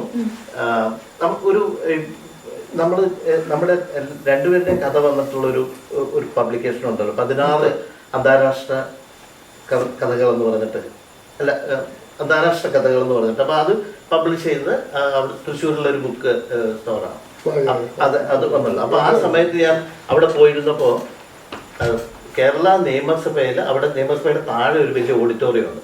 അവിടെ സ്ത്രീകളുടെ ഒരു മീറ്റിംഗ് ഉണ്ട്. അവിടുത്തെ ചർച്ചയും സ്ത്രീകൾക്ക് തനതായിട്ടുള്ള ഒരു മുറി എന്നുള്ളതാണ്. അത് അവിടെ വലിയ വലിയ ആൾക്കാരാണ്, എനിക്ക് പേര് മറന്നുപോയി, വളരെ ഇടതുപക്ഷ ചിന്താഗതിക്കാരാണ് മിക്കവാറും അതിനകത്തുള്ള ചർച്ച നടത്തുന്ന മിക്കവാറും പേര്. പക്ഷെ അവരെല്ലാവരും ഒരേ സ്വരത്തിൽ പറയുന്നത് സ്ത്രീകൾക്ക് എഴുതാനുള്ള മുറി അത് 2 തരത്തിൽ, ഒന്ന് ഫിസിക്കലും ഒന്ന് മനസ്സുകൊണ്ടുള്ള മുറി. അതെന്നിട്ട് ഒരാൾ മാത്രം പറഞ്ഞു ലളിതാംബിക അന്തർജനം മാത്രമേ വളരെ തിരക്ക് പിടിച്ച ഇല്ലത്ത് സ്വന്തമായിട്ടൊരു മുറിയിലിരുന്ന് എഴുതി. മുറി ഫിസിക്കൽ മുറിയിലല്ല, തലയിൽ സ്വന്തമായിട്ടൊരു മുറി ഉണ്ടായിരുന്നു അവർക്ക്. അന്ന് ഒരു സ്ത്രീ പറഞ്ഞത് എനിക്ക് ഇപ്പോഴും ഓർമ്മയുണ്ട്. ചർച്ച സെയിം ആണ് തോന്നുന്നു എല്ലാവരും.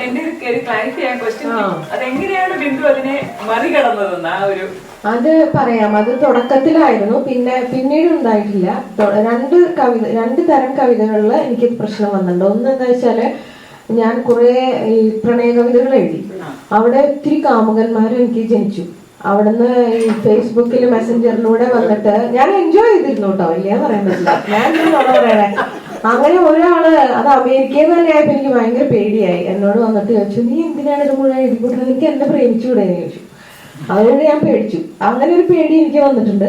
രണ്ടാമത്തെ ഒരു സംഭവം ഉണ്ടായത് ട്രാൻസ്ജെൻഡറിനെ പറ്റിയിട്ട് സപ്പോർട്ടീവായിട്ടൊരു കവിത എഴുതിയപ്പോഴാണ്. അത് ഭയങ്കരമായിട്ട് വന്ന ആൾക്കാർ ഞാൻ ട്രാൻസ്ജെൻഡർ ഈ കൂട്ടത്തിലാണല്ലേ എന്ന് ചോദിച്ച് പരിഹസിക്കുന്ന ഒരവസ്ഥ വരികയും എന്നെ കൂട്ടുമെന്ന്. അങ്ങനെ അതെനിക്ക് ഒട്ടും, കാരണം ഞാൻ അതിനെ കംപ്ലീറ്റ് സപ്പോർട്ട് ചെയ്തിട്ട് അതിന്റെ പടങ്ങളും എല്ലാം ഇട്ടിട്ട് ചെയ്ത് കഴിയുമ്പോൾ അത് എനിക്ക് പെയിൻഫുൾ ആയി തോന്നിയിട്ടുണ്ട്. പക്ഷെ ആ പെയിനെ ഞാൻ അതിജീവിക്കാൻ വളരെ സ്ട്രോങ് ആയിട്ട് തയ്യാറായിരുന്നു. വീണ്ടും വീണ്ടും അത് ഇടാൻ തുടങ്ങി. ഒരു ഫീമെയിൽ റൈറ്റേഴ്സിന് ഞാനിപ്പോ ജസ്റ്റ് ഒന്ന് ഗൂഗിളിൽ നോക്കിയാണ്, ആണുങ്ങളാണോ പെണ്ണുങ്ങളാണോ കൂടുതൽ റൈറ്റേഴ്സ്. അപ്പൊ ഔട്ട് നമ്പർ ചെയ്തു ആണുങ്ങളെ എന്നുള്ളതാണ് ജനറൽ ഇത് പറയുന്നത്. 58% ഒക്കെ അക്രോസ് സ്ത്രീകളാണ്. അത് ഇവിടെ തന്നെ നമ്മൾ അമേരിക്കൻ എഴുത്തുകാരുടെ പുസ്തകങ്ങൾ വായിച്ചു കഴിഞ്ഞാൽ majority of the books that you end which is hitting the stands are good are not male writers. വായനക്കാരും അതേമാതിരി കൂടി കഴിഞ്ഞാൽ ആണുങ്ങൾക്ക് പ്രത്യേകിച്ച് ഒന്നും ചെയ്യാനൊന്നുമില്ലേ,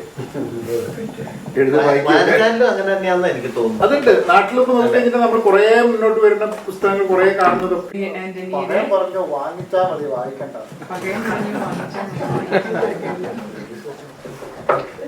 നിങ്ങൾ വായിക്കേണ്ടത് ടീച്ചറിനെ കുറിച്ചൊരു സങ്കല്പമില്ലേ, അതൊന്ന് മനസ്സിൽ വെച്ചാൽ മതി. അപ്പോൾ തമ്പി ആന്റണിയുടെ തമ്പിച്ചേട്ടന്റെ ബുക്കുകളെല്ലാം ഓൾമോസ്റ്റ് ഞാൻ വായിച്ചിട്ടുണ്ട്. അപ്പൊ ഇത് തമ്പിച്ചേട്ടൻ ഇങ്ങോട്ട് പറഞ്ഞ് ഈ ബുക്കാണ് പ്രിഫറബിൾ പറയാനായിട്ട്. എനിക്കും ഏറ്റവും പ്രിയപ്പെട്ട ഈ ബുക്കാണ് ഏകാന്തതയുടെ നിമിഷങ്ങൾ. അപ്പൊ ഞാൻ ഇതിനകത്ത് ഇപ്പൊ ഞാൻ പറഞ്ഞേക്ക് നല്ലത് സാറാ ജോസഫ് എഴുതിയ ജസ്റ്റ് ഒരു പാരഗ്രാഫ് തന്നെ അങ്ങ് വായിക്കാം. അപ്പം കുറച്ചുകൂടെ ഒരു അധികാരിക തോന്നുമല്ലോ. സാറാ ജോസഫ് പറഞ്ഞല്ലേ, ഞാനല്ലല്ലോ. പതിവ് നായിക സങ്കല്പത്തിൽ നിന്ന് വ്യത്യസ്തയാണ് തമ്പി ആന്റണിയുടെ ഈ നോവലിലെ മുഖ്യ കഥാപാത്രമായ ജസീല എന്ന പെൺകുട്ടി. കാലുകൾക്കുള്ള സ്വാധീനക്കുറവിനെ മനഃശക്തി കൊണ്ട് തോൽപ്പിക്കുകയും വായനയിലും എഴുത്തിലും ആനന്ദം കണ്ടെത്തുകയും ചെയ്യുന്നു. So note the point. ഇവിടെയാണ് എനിക്ക് ഇഷ്ടപ്പെട്ടത്. കാലുകൾക്കുള്ള സ്വാധീനക്കുറവ് കൊണ്ട് അവള് മനഃശക്തി കൊണ്ട് തോൽപ്പിച്ചിട്ട് വായനയിലും എഴുത്തിലും. ഇപ്പൊ നമ്മൾ പെണ്ണുങ്ങൾക്ക് കൊടുക്കേണ്ട ഒരു സന്ദേശം അത് തന്നെയാണ്. ഇപ്പൊ ഞാനത് ചെയ്ത ഒരാളാണ്. ഒരു മിഡ് ലൈഫ് ക്രൈസിസ് എന്നൊക്കെ പറയില്ലേ, ആ സമയത്ത് അതും ഒരു സ്വാധീനക്കുറവാണല്ലോ. ഇപ്പൊ കാലുകൾക്കുള്ള പോലെ തന്നെ നമുക്കൊരു ഭയങ്കര കോൺഫിഡൻസ് ഇല്ലായ്മയും നമുക്കൊരു അപ്സൈഡ് ഡൗൺ ലൈഫ് തിരിയുകയൊക്കെ ചെയ്യുമ്പോഴുള്ള വായന കൊണ്ട് നമുക്ക് എങ്ങനെ തിരിച്ചു പിടിക്കാം എന്നുള്ള ഒരു അതിനെ തോൽപ്പിക്കാൻ വായന ഒരു ഉപകരണമാണ് എന്ന് വിചാരിച്ച് വളരെയധികം ബുക്കുകൾ, സെൽഫ് ഹെൽപ്പ് ബുക്കുകൾ തുടങ്ങി വായിച്ച് എനിക്കത് അനുഭവമുണ്ട്. അപ്പൊ എനിക്ക് ഭയങ്കരമായിട്ട് റിലേറ്റ് ചെയ്യാൻ പറ്റും ഈ ജസീല എന്ന പെൺകുട്ടിയുടെ ഇത്. പിന്നെ മറ്റുള്ളവരുടെ സഹതാപത്തിനെ കൈനീട്ടാതെ ഏത് കാര്യത്തിലും സ്വന്തം നിലപാടും അഭിപ്രായമുള്ള ഇവൾ സ്വന്തം ദുഃഖവും സന്തോഷവും അഭിലാഷങ്ങളും ഒക്കെ പങ്കുവെക്കുന്നത് മുതിർന്ന ഒരു എഴുത്തുകാരനോടാണ്. So that is the plot, you know. പിന്നെ പലപ്പോഴും നമുക്ക് ആ ബുക്ക് വായിക്കുമ്പോൾ ഇപ്പം ബിന്ദു പറഞ്ഞതുപോലെ ഒരു വായനക്കാരന് അത് വന്നപ്പോ സന്തോഷിക്കുന്ന പോലെ തന്നെ എഴുത്തുകാരന് പലപ്പോഴും തോന്നുന്നുണ്ട് ഈ ബുക്കില് ഇവൾ എന്നെ പ്രേമിക്കുന്നുണ്ടോ, ഇവക്ക് എന്നെ ഇഷ്ടമാണോ, ഇവള് ശരിക്കും അങ്ങനെയാണോ. പക്ഷെ അങ്ങനെയല്ല, ജസീല അങ്ങനെ അല്ല. അത് അവൾക്ക് അവളുടേതായിട്ടുള്ള ഒരു വ്യക്തിത്വമുണ്ട്. നമുക്കൊക്കെ അത് സംഭവിക്കാറുള്ളതാണ് അല്ലെ. നമുക്ക് ഭ്രാന്തമായിട്ട്, പ്രത്യേകിച്ച് എഴുത്തുകാരുടെ കേസിലാണെന്ന് എനിക്ക് തോന്നാറുണ്ട്. ഇപ്പൊ സിനിമാക്കാരെയൊക്കെ നമ്മൾ കണ്ടിട്ട് അങ്ങോട്ടും ഇങ്ങോട്ടൊക്കെ പോകും. പക്ഷെ എഴുത്തുകാരുടെ കേസിൽ നമുക്കൊരു എഴുത്തുകാരനെ ഭയങ്കരമായിട്ട് ഇഷ്ടപ്പെടുന്നു, അദ്ദേഹത്തിനെ കാണാൻ ആഗ്രഹിക്കുന്നു. അവിടെ ഒരു എക്സ്പെഷ്യൽ ഒരു സ്ത്രീ ആണെങ്കിൽ അവിടെ തെറ്റിദ്ധരിക്കപ്പെടുന്നുണ്ട്. ഇതെന്താണ് ഇത്, അതിനൊരു ആ റിലേഷന്റെ തലങ്ങൾ വേറൊരു തലത്തിലേക്ക് മാറിപ്പോകാം. നമുക്ക് സ്വതന്ത്രമായിട്ടൊരു എഴുത്തുകാരനോട് ഇടപെടാനുള്ള സ്വാതന്ത്ര്യം പലപ്പോഴും നഷ്ടപ്പെടുന്ന പോലെ എനിക്ക് തോന്നാറുണ്ട്, എക്സ്പെഷ്യലി എഴുത്തുകാരൻ ചെറുപ്പക്കാരനൊക്കെ ആണെങ്കിൽ. ഇപ്പൊ സുഭാഷ് ചന്ദ്രനോട് ഇടപെടുന്നത് പോലെ, ഇപ്പൊ ജയകുമാർ സാറിനോട് ഇടപെടുന്ന പോലെ എന്നെപ്പോലെ ഒരു മധ്യവയസ്കയ്ക്ക് സുഭാഷ് ചന്ദ്രനോട് ഇടപെടാൻ പറ്റില്ല എന്ന് വരും. ആ ഒരു എത്രയൊക്കെ നമ്മൾ പുരോഗമനം പറഞ്ഞാലും ആ അതിർവരമ്പുകൾ അവിടെ ഇവിടെയൊക്കെ ഉണ്ട് നമ്മൾ എഴുതി ചെയ്യുന്നത്. അപ്പം ഈ എഴുത്തിലൂടെ എഴുത്തിലൂടെയും തമ്പിയാനി സാർ അത് പറയുന്നുണ്ട്. സാറല്ല ചേട്ടൻ, പിന്നെ എഴുത്തുകാരന്റെ കാഴ്ചപ്പാടിലൂടെ തമ്പിയാനി പറയുന്ന ജസീലയുടെ കഥയാണ് ഏകാന്തതയുടെ നിമിഷങ്ങൾ. അപ്പോൾ പിന്നെ ജസീല ജോ എന്ന പെൺകുട്ടിയുടെയും വിജയൻ വെൺമല എന്ന എഴുത്തുകാരന്റെയും കുറിപ്പുകളിലൂടെ കഥ പറയുന്ന, അപ്പൊ ഈ ഒരു പെൺകുട്ടി, എക്സ്പെഷ്യലി പെൺകുട്ടികൾക്ക് ഒത്തിരി നേരിടുന്നുണ്ട് ഇന്നത്തെ കാലത്ത്. അതിന്റെ കൂട്ടത്തിൽ കാലിനും കൂടെ സ്വാധീനമില്ലെങ്കിൽ അവൾ പല ഇപ്പൊ എന്നെ സ്വാധീനിച്ചതാണ്. എന്റെ ഓർമ്മയിൽ നിൽക്കുന്ന വരികൾ അതാണ്.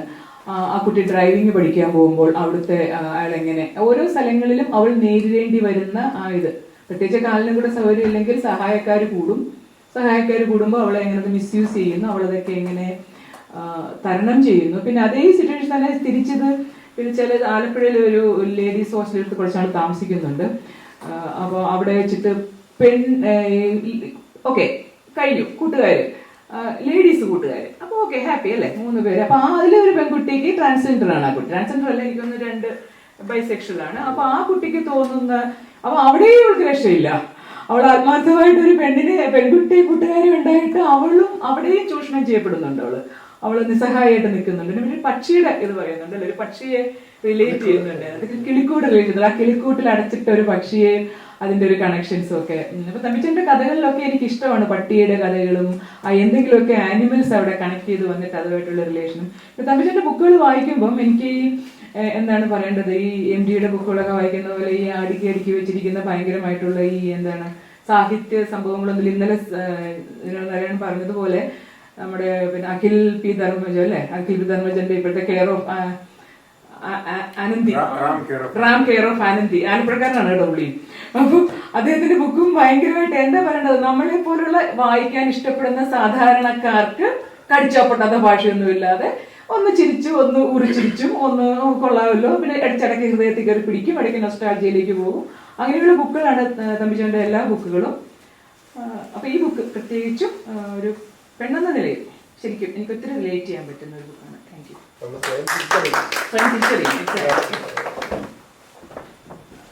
ആരാണ് എഴുത്തുകാർ? അതിമനോഹരമായിട്ട് കള്ളം പറയുന്നവരാണ് എഴുത്തുകാർ. നമുക്ക് വിശ്വസിക്കുന്ന രീതിയിൽ കള്ളം പറഞ്ഞിട്ട് ഉണ്ടാക്കിയ കഥകളാണ്. അതായത് നമ്മുടെ പദപുസ്തകങ്ങളെല്ലാം അങ്ങനെയാണല്ലോ, നടക്കാത്ത കാര്യങ്ങൾ, അത്ഭുതങ്ങൾ എഴുതിക്കും. ക്രിസ്തു വെള്ളത്തിന് മുകളിൽ നടന്നു, ഉയർത്തെഴുന്നേറ്റു, അതുപോലെ നബി ചന്ദ്രനിൽ പോയി, അതുപോലെ പുരാണങ്ങളിൽ ഇഷ്ടം പോലെ ഉണ്ട്. പിന്നെ ഈ നടക്കാത്ത കാര്യങ്ങളൊക്കെ അത്ഭുതകരമായിട്ട് പറഞ്ഞ് നമ്മളെ വിശ്വസിച്ചിട്ടുണ്ടായതാണ് പദപുസ്തകങ്ങൾ. അപ്പം ആദ്യമായിട്ട് എഴുത്തുകാരന് വേണ്ട ഏറ്റവും വലിയൊരു ഞാനിപ്പോൾ ടെക്സസ് യൂണിവേഴ്സിറ്റിയിലെ ഒരു പ്രഭാഷണത്തിൽ പോയി. അപ്പോൾ എന്നോട് സ്റ്റുഡൻസ് ചോദിച്ചു എങ്ങനെയാണ് എഴുത്തുകാരനാകുന്നത്. എഴുത്തുകാരനാകണമെങ്കിൽ ആദ്യം നമുക്ക് ആകണമെന്നൊരു ആഗ്രഹം ഉണ്ടാകും, ഡ്രീം. ഏതാകണമെങ്കിലും നമ്മുടെ ഡ്രീമാണ് നമ്മുടെ ബ്ലൂ പ്രിന്റ്. എന്താണെങ്കിലും നമ്മൾ ഡ്രീം, പിന്നെ ഡെഡിക്കേഷൻ, പിന്നെ ഇമാജിനേഷൻ, കറേജ് കള്ളം പറയാനുള്ള ധൈര്യമായിട്ട് കള്ളം. ഇതൊക്കെ എനിക്ക് മറ്റുള്ളവർക്ക് വിചാരിക്കും എന്നൊരിക്കലും ചിന്തിക്കാൻ പാടില്ല. അതുകൊണ്ട് കള്ളം പറയാനുള്ള ധൈര്യം, ഈ 3 കാര്യങ്ങളാണ് സംസാരിച്ചത്. അപ്പം ചെറുപ്പം തൊട്ടേ നമുക്കൊരു ആഗ്രഹം ഉണ്ടെങ്കിൽ എഴുത്തുകാരനാകും, ആർട്ടിസ്റ്റാണ് ആർട്ടിസ്റ്റാണ്. പിന്നെ നമ്മൾ if you enjoy what you doing, നമ്മൾ വായിക്കും, നമ്മൾ നല്ലൊരു വായനക്ക് നമ്മൾ എൻജോയ് ചെയ്യാം. നല്ല എഴുത്തുകാരനെ എഴുതുമ്പോൾ നമ്മൾ എൻജോയ് ചെയ്യാം. ഇപ്പോൾ ഡാൻസ്, ഇപ്പോൾ 10 പേര് സ്റ്റേജിൽ വന്ന് ഡാൻസ് ചെയ്യും, 10 പെൺകുട്ടികൾ, അതിൽ ഒരു പെൺകുട്ടിയെ നമ്മൾ സെലക്ട് ചെയ്യുന്നുണ്ട്. ആ she enjoys what you do. അപ്പോൾ നമ്മൾ എന്ത് ചെയ്യും, നമ്മൾ എൻജോയ് ചെയ്യുന്നെങ്കിൽ അത് അഭിനയിക്കുമ്പോൾ you enjoy your character, you will be sincere to that character. അപ്പോൾ ഓഡിയൻസ് അത് റിയലായിട്ട് പോകും. അതാണ് എപ്പോഴും. പിന്നെ എഴുത്തുകാരും അഭിനയക്കാരുള്ള വ്യത്യാസം, എഴുത്തുകാരുടെ ഒത്തിരി സ്വാതന്ത്ര്യമുണ്ട്. എൻ്റെ കഥാപാത്രം എന്ത് ചെയ്യണമെന്ന് ഞാൻ തീരുമാനിക്കും. പക്ഷേ ആക്ടർക്ക് അത് പറ്റില്ല. ആക്ടർക്ക് ഒരു ചട്ടക്കൂടി എന്നുള്ള കളിയാണ്. കത്തിൽ കഥാകൃത്തൊക്കെ അങ്ങോട്ട് ഇവിടെ നമ്മളൊരു ജയിലിൽ കിടന്നുള്ള കളിയാണ്. ഇതങ്ങനെയല്ല. ഞാനാണ് തീരുമാനിക്കും എൻ്റെ കഥാപാത്രമില്ല. ആ ഒരു സ്വാതന്ത്ര്യം ഒരിക്കലും അഭിനയിക്കുമ്പോൾ ഒരിക്കലും നമുക്ക് ആ സ്വാതന്ത്ര്യം കിട്ടാറില്ല.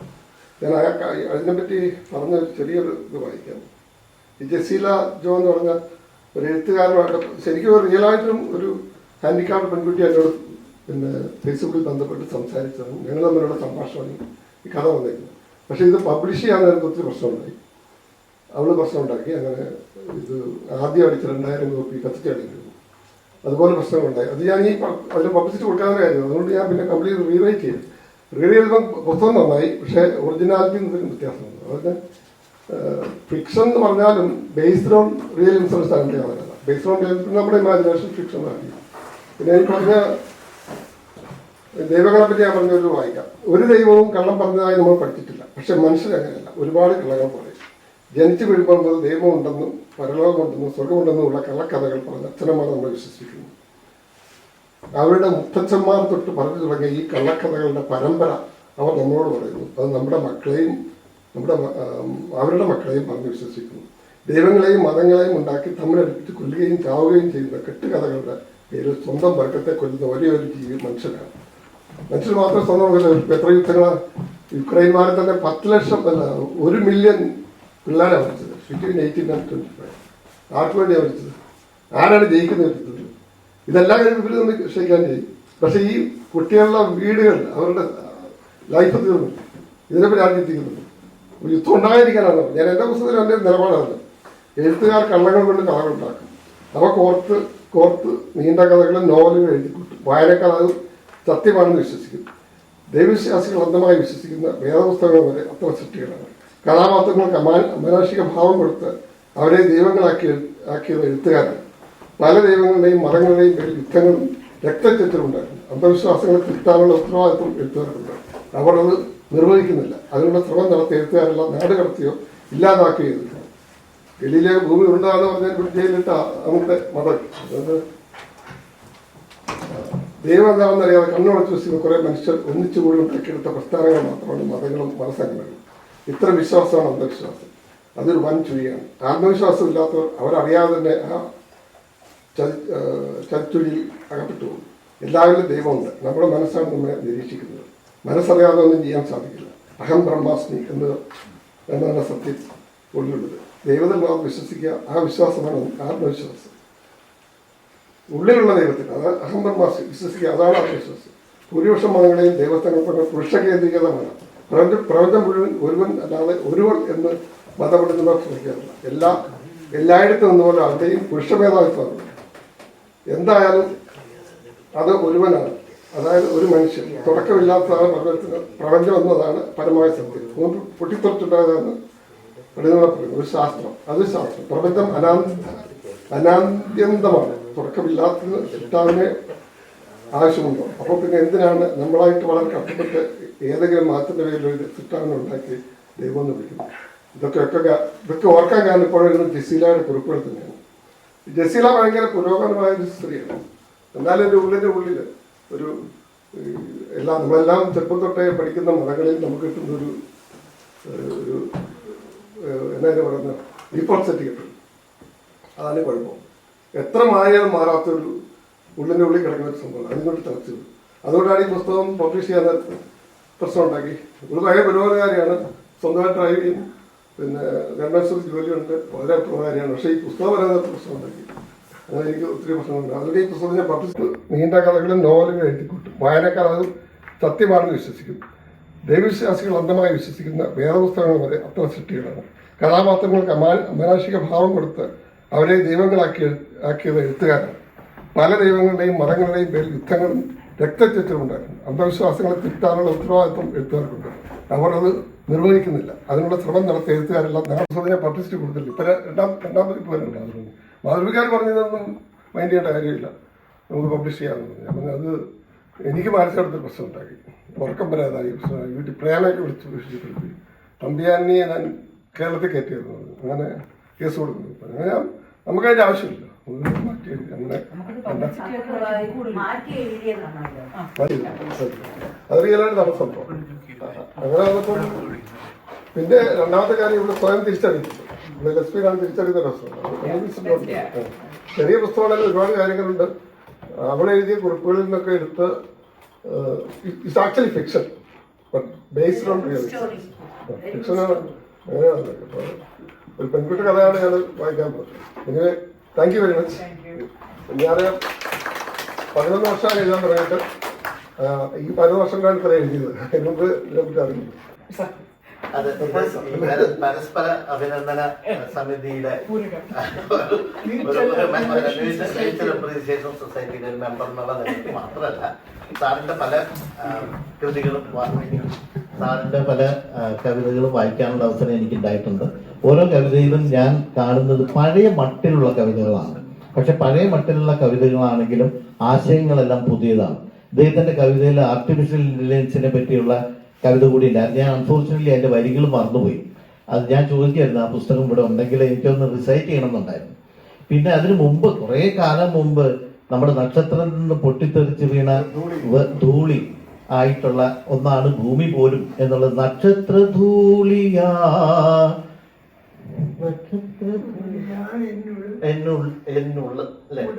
എന്നുഴൽ, നക്ഷത്രധൂളിയാൻ എന്നുഴൽ എന്നൊക്കെയുള്ള മട്ടിലുള്ള, അതായത് ശാസ്ത്രം അദ്ദേഹം വേണ്ടാന്ന് വെച്ചാൽ അദ്ദേഹത്തിന് കുടഞ്ഞു കളയാൻ പറ്റില്ല. അത്രമാത്രം ശാസ്ത്രത്തില് മുങ്ങിയിരിക്കുന്ന ആളുമാണ്. അതുപോലെ തന്നെ ആത്മീയതയുടെ ആഴങ്ങളും അറിയാവുന്ന ഒരാളായതുകൊണ്ട് ഇത് രണ്ടും തമ്മിലുള്ള വ്യത്യാസം ഇല്ല എന്നുള്ളൊരു തിരിച്ചറിവിലേക്ക് എത്തുന്ന ഒരു കാലം ആണ് പലരും ആലോചിച്ചുകൊണ്ടിരിക്കുന്നത്. അത് എത്തുക എന്ന് പറഞ്ഞാൽ അത്ര ഈസി ആയിട്ടുള്ള കാര്യമല്ല എന്ന് മനസ്സിലാക്കുന്നതാണ് മിക്കവാറും ജീവിതത്തിന്റെ ഒരു മുന്നോട്ടുള്ള പോക്ക് എന്ന് എനിക്ക് പലപ്പോഴും തോന്നിയിട്ടുണ്ട്. ഞാൻ ഒരു വിശ്വാസിയല്ല, ഞാനൊരു അന്വേഷിയാണ്. തുടർച്ചയായിട്ട് ഇങ്ങനെ അന്വേഷിച്ചുകൊണ്ടിരിക്കുന്നതിന്റെ ഒരു സുഖം, അല്ലെങ്കിൽ അതിന്റെ ഒരു സ്വാർത്ഥത ആനന്ദിക്കുന്ന ഒരാളെന്നുള്ള നിലയ്ക്ക് എന്നെക്കാൾ പ്രായം കൊണ്ടും അറിവ് കൊണ്ടും ജ്ഞാനം കൊണ്ട് വിസ്ഡം കൊണ്ട് വളരെ വലിയൊരാളെ എനിക്കിങ്ങനെ ഒരു സീനിയർ മെന്ററായിട്ട് കിട്ടിയതിന്റെ ഒരു സന്തോഷം കൂടിയുണ്ട്. അപ്പൊ അദ്ദേഹത്തിന്റെ കവിതയൊന്നും എനിക്ക് നിരൂപണം ചെയ്യാൻ പറ്റില്ല, ആസ്വദിക്കാൻ മാത്രമേ പറ്റുള്ളൂ, ജീവിതം പോലെ തന്നെ. അപ്പോൾ MN സാറ് നമുക്ക് എല്ലാവർക്കും വഴികാട്ടിയായിട്ട് ഇവിടെ ഉണ്ട്. സാറിന്റെ ലിമിറ്റഡ് സമയപരിധിയിലെ, അതായത് ഇരുന്ന് വായിക്കാനുള്ള ക്ഷമയും കാര്യങ്ങളുടെ അനുസരിച്ച് അദ്ദേഹം നമ്മൾ അയച്ചു കൊടുക്കുന്ന സാധനങ്ങൾ വായിക്കും. അത് വളരെ കൃപാപൂർവം ഒരു അവതാരിക മുഖവരയൊക്കെ എഴുതി തരും. ഇപ്പൊ തന്നെ ഇംഗ്ലീഷിലുള്ള നാരായണീയത്തിന് ഉടനെ തന്നെ ഒരു പേജ് എഴുതി തന്നു, ഒരു ഏർലി അക്ലൈം കമന്റ് എന്നുള്ള മട്ടിന്. അത് ഞാൻ നോക്കിയപ്പോൾ വിചാരിച്ചു, ഞാൻ എഴുതിയതിനെ പറ്റി തന്നെയാണോ ഈ സാറ് പറയുന്നത്. അപ്പൊ പിന്നെ സന്തോഷം തോന്നിയിട്ടോ, ഒന്ന് പുറത്തൊക്കെ ഒന്ന് മുട്ടി ഞാൻ തന്നെ, സാറ് പറഞ്ഞതല്ലേ എന്ന് വിചാരിച്ചിട്ട്. അല്ലാതെ അത് അർഹിക്കുന്നതിൽ അപ്പുറം അഭിനന്ദിക്കാൻ കഴിവുള്ള ആളുമാണ് MN സാറ്. അപ്പൊ സാറിന് സമയം ഇല്ല എന്ന് പറഞ്ഞാലും വല്ലപ്പോഴും സാറിന്റെ കവിതകൾ ഇനിയും വരണം എന്നുള്ളതാണ് ഞങ്ങളുടെയൊക്കെ ആഗ്രഹം. അപ്പോൾ ലാനയുടെ ആദ്യ സ്ഥാപകരിൽ ഒരാളെന്നുള്ള നിലയ്ക്ക് ലാനയെ കൂടെ തന്നെയാണ് ഞാൻ സാറിനെ പരിചയപ്പെട്ടത്. വളരെയധികം സന്തോഷമുണ്ട് ഇങ്ങനെ ഒരാളുടെ അടുത്തിരിക്കാനും സാറിന്റെ വർക്കിനെ പറ്റി നല്ല 4 വർത്തമാനം പറയാനും ഒരവസരം കിട്ടിയതിൽ വലിയ സന്തോഷം. ഒരു സംഗതി, തമ്പിച്ചായന്റെ നോവൽ ഞാനും വായിച്ചിട്ടുണ്ട്. ഇതിന്റെ ആ പ്രീവിയസ് വേർഷൻ ഡ്രാഫ്റ്റിൽ ഇരിക്കുമ്പോൾ എനിക്ക് വായിക്കാൻ തന്നിട്ടുണ്ട്. പലപ്പോഴും ആണുങ്ങളെ നന്നാക്കാനുള്ള ഒരു കാര്യമാണ് സാറ് പറയുന്നത്. ഞാൻ നന്നാവാൻ ശ്രമിക്കുന്ന ഒരു കാര്യമാണ്. പലപ്പോഴും സ്ത്രീകളോട്, പ്രത്യേകിച്ചും അംഗവൈകല്യമോ അല്ലെങ്കിൽ ഏറെ രീതിയിൽ അനുകമ്പ അർഹിക്കുന്നു എന്ന് പുരുഷന് തോന്നുന്ന സമയത്ത് ആ അനുകമ്പ അസ്ഥാനത്താണോ എന്നുള്ളത്, അത് ലവ് ആണോ ലസ്റ്റ് ആണോ എന്നുള്ളത് തിരിച്ചറിയുന്നിടത്താണ് പുരുഷന്റെ ആ സൗഹൃദത്തിലേക്കുള്ള കടന്നുപോക്ക്. കാരണം പലപ്പോഴും ഈ സൗഹൃദം മറ്റു പല കാര്യങ്ങളുടെ ഒരു മറച്ചു പിടിച്ച ഒരു അവതരണമായിരിക്കും. അപ്പൊ ആ സൗഹൃദത്തെ നമ്മൾ കാത്തു സൂക്ഷിക്കണം എന്നുണ്ടെങ്കിൽ ആ ഒരു ടെസ്റ്റ് സ്വയം ചെയ്യുന്നത് നന്നായിരിക്കുമെന്ന് എൻ്റെ അനുഭവത്തിൽ ഉണ്ടായിട്ടുണ്ട്. അപ്പൊ അതുകൊണ്ട് എനിക്ക് സൗഹൃദമുള്ളവരോട് എൻ്റെ ക്ലോസ് ബഡി ആണുങ്ങളോട് സംസാരിക്കുന്ന പോലെ എനിക്ക് സംസാരിക്കാനും കെട്ടിപ്പിടിക്കാനും സാധിക്കും. ഇപ്പൊ ബിന്ദുവൊക്കെ അങ്ങനത്തെ ഒരാളാണ്, ഒരു പ്രശ്നമില്ലാതെ എനിക്ക് സംസാരിക്കാൻ പറ്റും. അതുപോലെ നമുക്ക് ഉള്ള സൗഹൃദങ്ങൾ ഡെവലപ്പ് ചെയ്യാൻ പറ്റിയ ഈ പറഞ്ഞ പോലെ സാറ് പറഞ്ഞ പോലെ നന്നാവും. വലിയ സന്തോഷം. സാറിന്റെ പലപ്പോഴും എനിക്ക് ഇങ്ങനെ ബെൻറ്റർ ആയതുകൊണ്ട് അങ്ങനെ സാറിന്റെ കോട്ടി ചെയ്യാൻ വളരെ താല്പര്യമുണ്ട്. അതുകൊണ്ട് കൂടിയാണ്. Thank you so much.